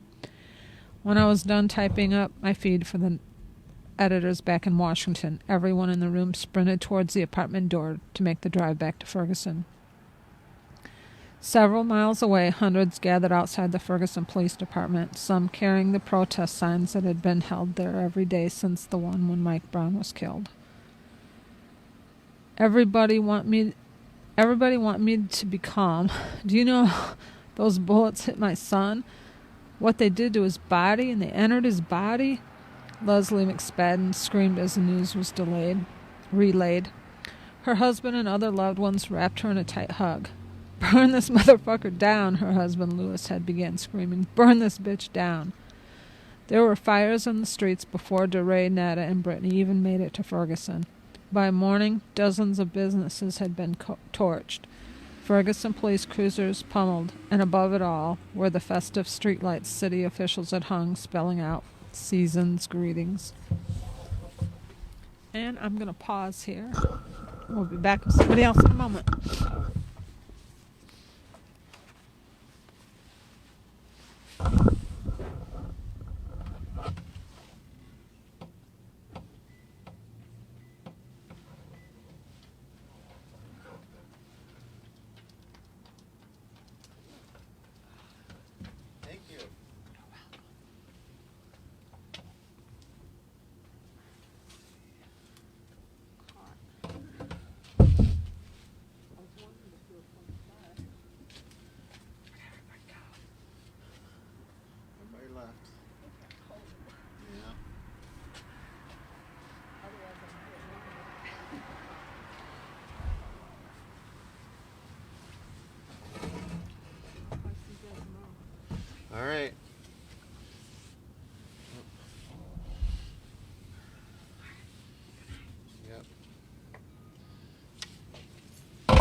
Okay. Hold on a minute while I get situated.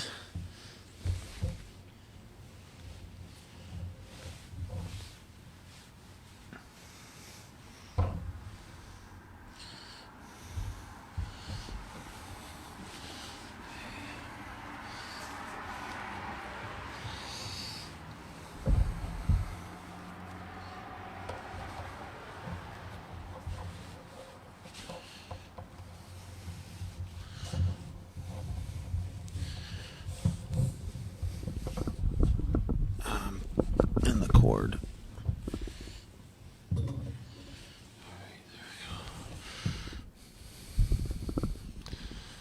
My zippers.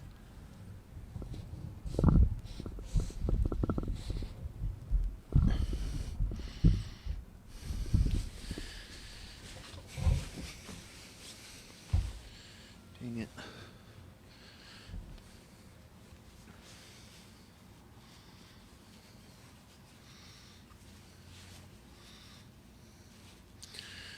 All right.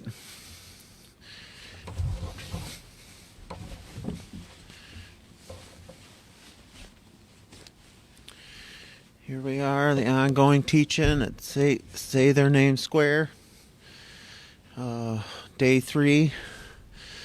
We're reading They Can't Kill Us All. The Story of the Struggle for Black Lives by Wesley Lowery.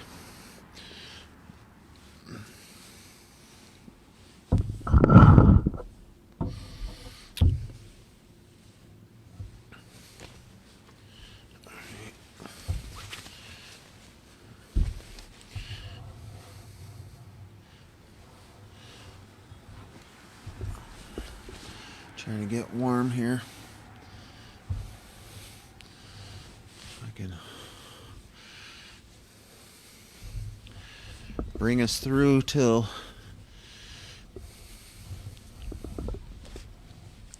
somebody relieves me in the morning. Let's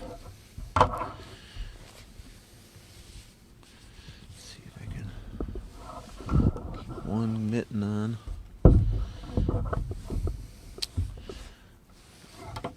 That brings us to Chapter 2, Cleveland, Coming Home. All right.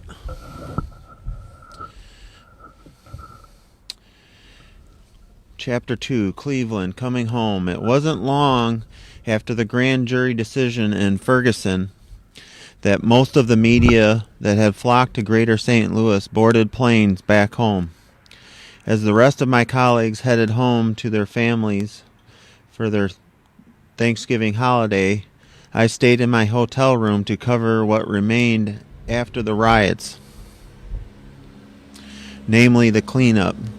Dozens of properties, a Chinese food place that had been gutted, a small cupcake bakery whose equipment had been torched, a used car lot in which every vehicle had been ignited and left to smolder, had been burned on the night of the grand jury decision. On West Florissant, the building that had housed Heal St. Louis, a nonprofit started by St. Louis Alderman Antonio French during the months between the shooting and the non-indictment, had been burned to the ground, leaving behind a pile of ash and brick. Across town, far from the protest sites, the church where Michael Brown's father had been baptized had also been set ablaze. I interviewed store owners and residents who had been left behind, who still had as many questions as answers, and who were only further embittered by the second round of violence after the non-indictment was announced. And then I decided I couldn't stay another day. I closed my eyes as the low, deep hum of the airplane began its rumble, lulling me to sleep for what felt like the first time since I'd arrived in Ferguson.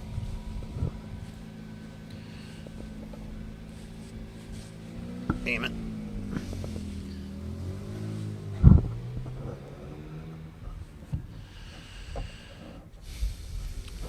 During the previous month, as we played the excruciating waiting game, attacks against journalists covering the story on the ground had spiked to levels that surpassed even the vitriol that Ryan Riley and I had faced after our arrests. As they waited word that Darren Wilson would not be charged, critics of the now vibrant protests attempted to hack away at the sanity and credibility of the reporters telling the story. The protests had created a counter-movement of skepticism, anger, and hate, driven by some who genuinely believed that the coverage of Ferguson was overblown and amplified by others with more sinister motivations. These legions of skeptics insisted that the entire story was a fraud, that Mike Brown had deserved his fate, and that tensions in Ferguson were completely stoked by the media, based not on historical injustice, but on real-time race baiting. Whenever I hear the word race baiting, my antenna go up.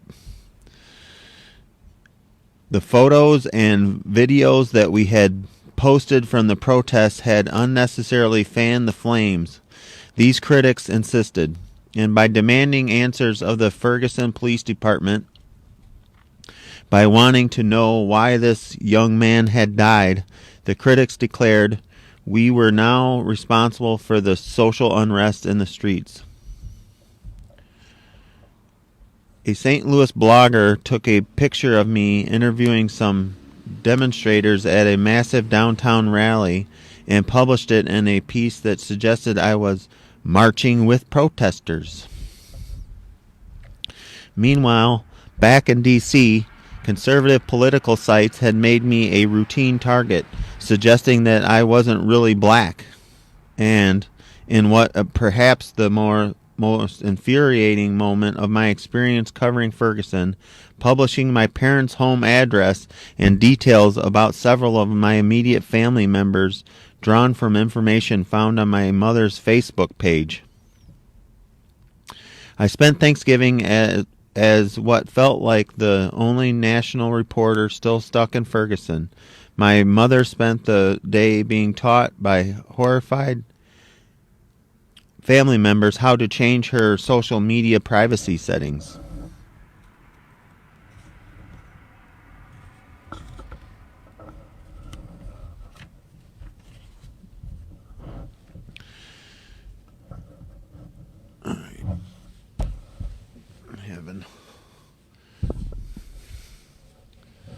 Having problems. Okay.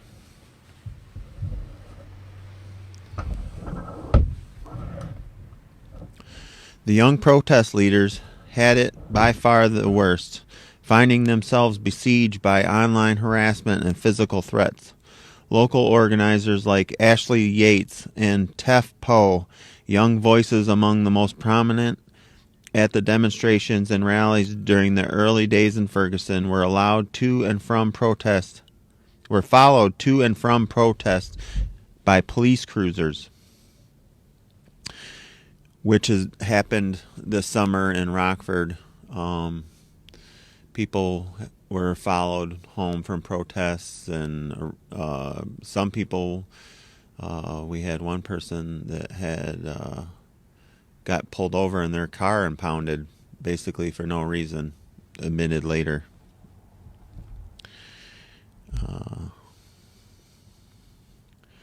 Others like Charles Wade, a fashion stylist and philanthropist who had helped raise money for the budding Ferguson protest groups, found their email accounts being hacked or their credit card information posted publicly by internet trolls who wished harm upon them. People were calling my mom's business, flooding their voicemail with hate, Wade told me. There are times when it feels like too much, when you just want to escape back to being a random person on Twitter and not a target.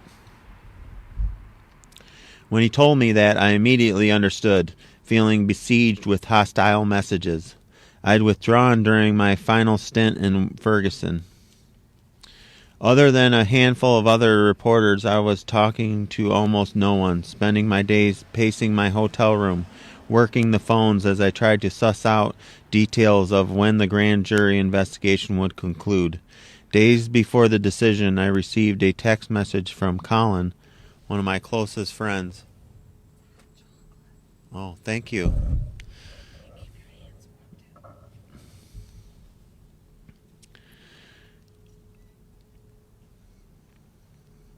Okay, where was I?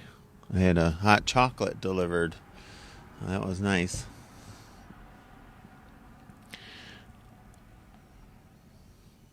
Days before the decision, I received a text message from Colin, one of my closest friends from high school, who was still living back home in Cleveland. The police had shot and killed a 12-year-old who had been playing in a park. I don't think I ever responded. I was too caught up with Ferguson to process a shooting in Cleveland. As my plane arrived at Reagan National Airport, my phone began buzzing. The grand jury in New York City had made its decision. The officer who months earlier had employed the chokehold that killed Eric Garner would not be charged with a crime. Hundreds had already taken to the streets in just the hour and a half that I had been in the air.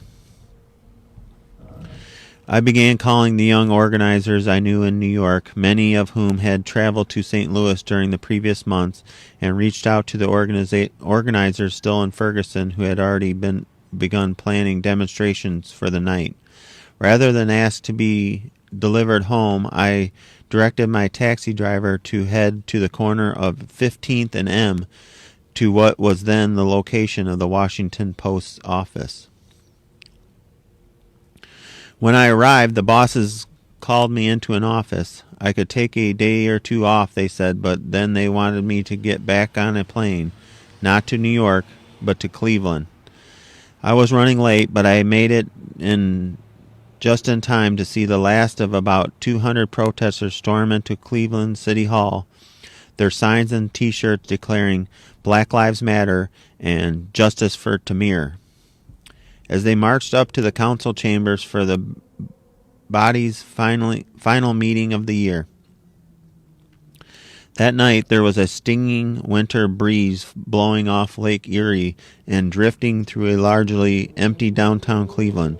Well, that's really reminiscent of right now for me in Rockford. There's a stiff, cold wind in the empty downtown Rockford.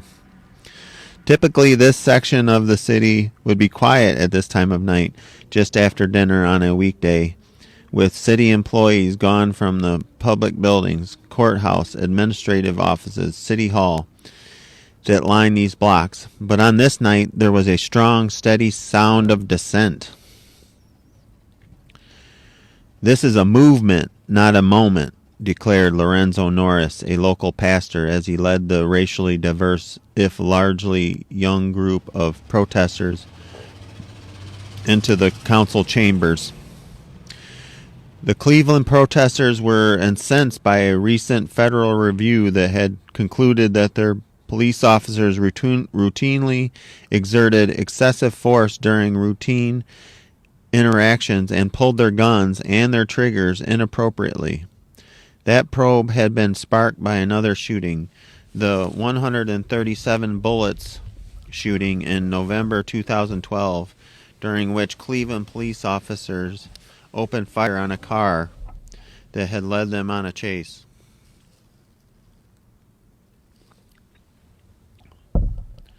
Only to later discover that both of those killed had been unarmed. Like their protest brethren in Ferguson, the Clevelanders contended with local elected officials hadn't done enough. We want change, Norris told me as I caught up with the group. We must have change. The City Hall demonstrations came a few weeks after the police shooting of 12-year-old Tamir Rice, which my friend Colin had texted me about back in Ferguson. Tamir Rice was shot and killed on the afternoon of November 22nd, 2014, after Cleveland Division of Police. Man, I screwed that up. After Cleveland Division of Police Officer Timothy Lohman and his partner, Officer Frank Garmbach, responded to a call about a man with a gun outside a recreation center.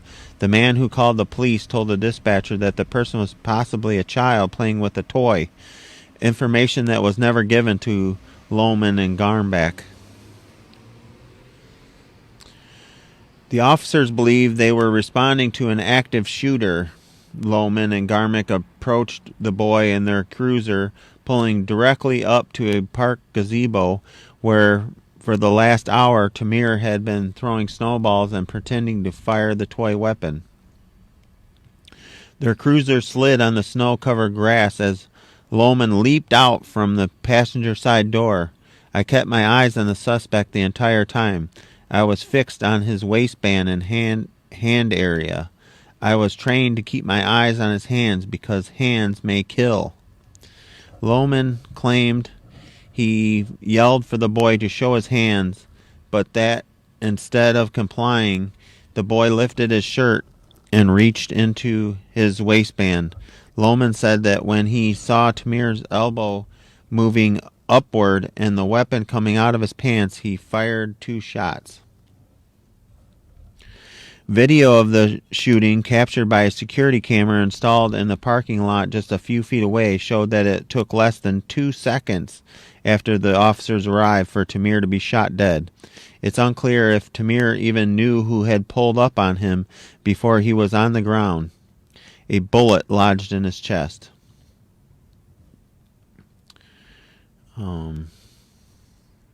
Which really brings it back for me because I watched that video the day that it came out. And,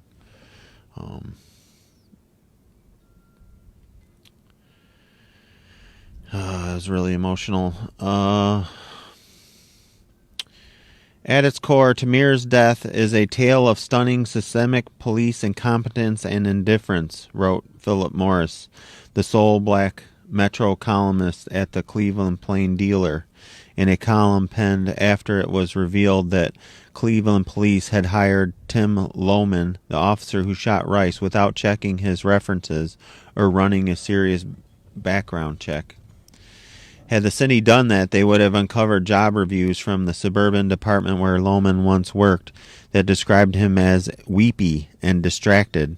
A former supervisor in a November 2012 note made it clear he would not recommend that Lohman, the son of a police officer, be given a badge and a gun, going on to say that the officer could not be trusted to follow simple instructions from commanding officers. Months after that note was written, Lohman entered the Cleveland Police Academy and in March 2014 was sworn in as a city police officer. Less than 8 months later, a bullet from his department-issued weapon pierced the chest of a 6th grade boy playing in a park.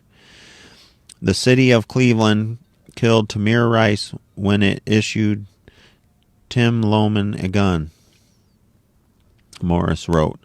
The boy's blood now flows all over our hands.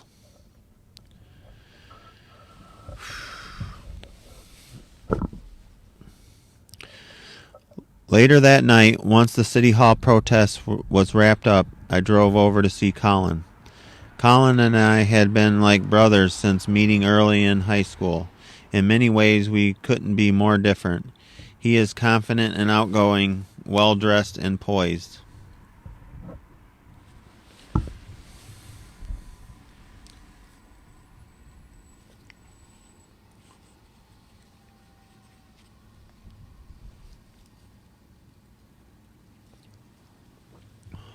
All right.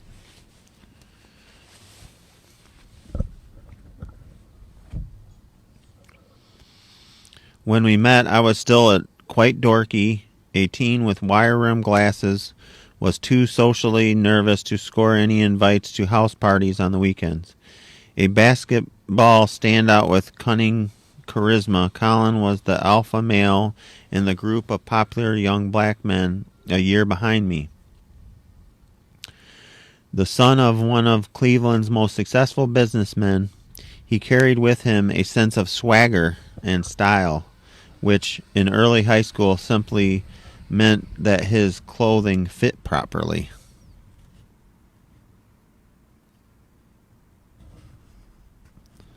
All right.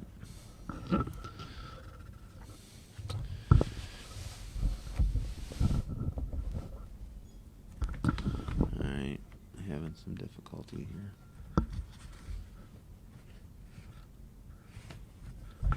Some of my awkwardness could probably be attributed to the aura of racial ambiguity and confusion I carried with me to Cleveland when I moved there in 8th grade. Well after most childhood cliques had been formed, my family moved to Shaker Heights, an east side suburb that for decades was heralded as having one of the best and most diverse public school districts in the nation. My father is an oft underemployed writer and editor, and my mother is a dental hygienist. Each expense I proposed growing up, from a $20 field trip to $40 for a new pair of khakis for homecoming, was a battle with my deeply frugal mother. More often than not, she'd say yes, but as I got older, I tried to ask less and less, hoping that any extra cash would flow down to my younger brothers. I relied more on the money I banked from odd jobs and lawn mowing, and later my gig as a busboy at a country club. But in many ways, Colin and I couldn't have been more similar. We both came from deeply loving families who cared more than anything else that we achieved. Ours were the kind of family that chose where to live based on the best available public school education, where we'd be surrounded by a diverse set of peers, and where we could otherwise thrive. Colin and I found each other while working for the middle school newspaper. I had joined as a last-ditch effort to find friends during the second half of my 8th grade year. Colin was a 7th grader, thin and energetic, who wasn't quite sure if writing would be his thing, but who was happy to make a few friends a year older. And as is often works in middle school, that set of insignificant circumstances sparked one of the most meaningful relationships in my life. "Did you see the video?" Colin asked me as we dapped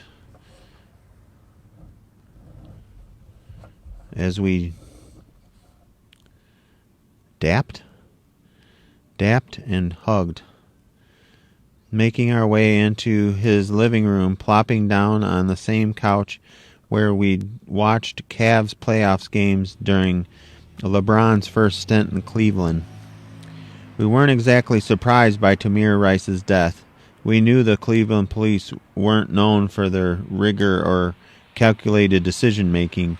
In fact, in the last decade, the Department of Justice had issued not just one, but two sets of findings that concluded the department routinely violated the civil rights of the city's residents.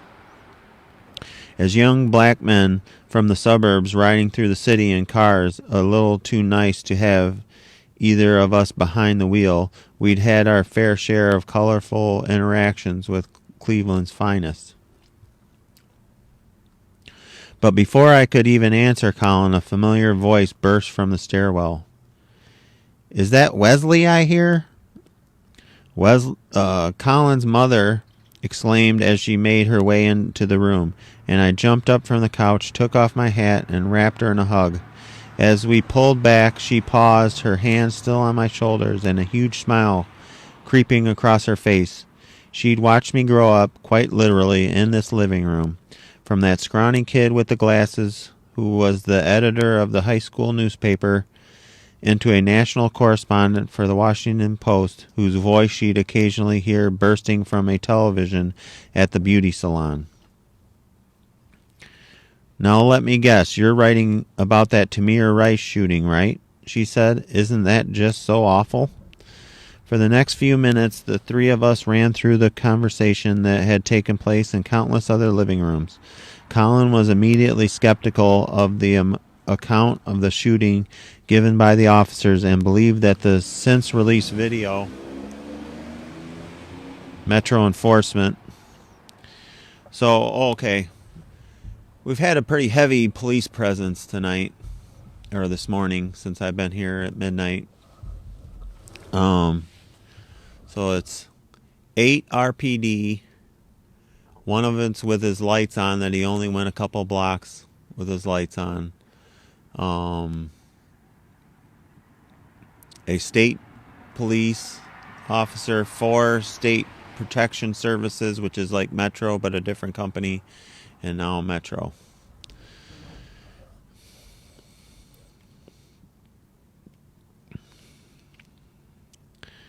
And we're coming up on the 4 o'clock hour. That's when they like to stop and steal our shit. So keep your eyes peeled.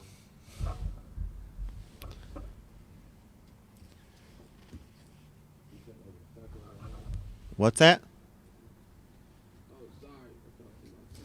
Okay. That's okay.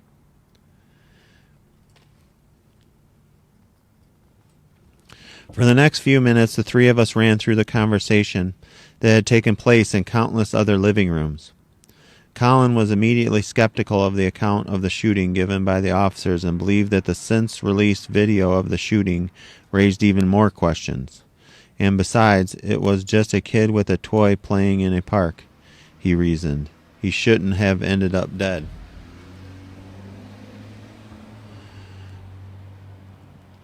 But why would that child be allowed out in the park alone with a toy gun? Colin's mother demanded. Being out in that neighborhood, pointing a realistic-looking weapon at people seemed like a death wish.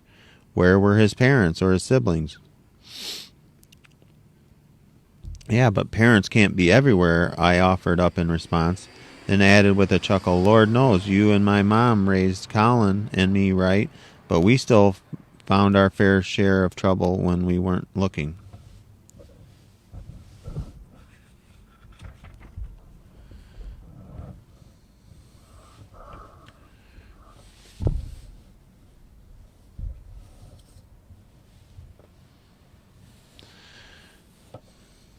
I guess you're right, Colin's mother said with a sigh as she made her way out of the room. You boys be safe tonight. No trouble. Well, not too much trouble. At some point in high school, my best friends and I all had a running joke about the talk, which most of them had been given by a father or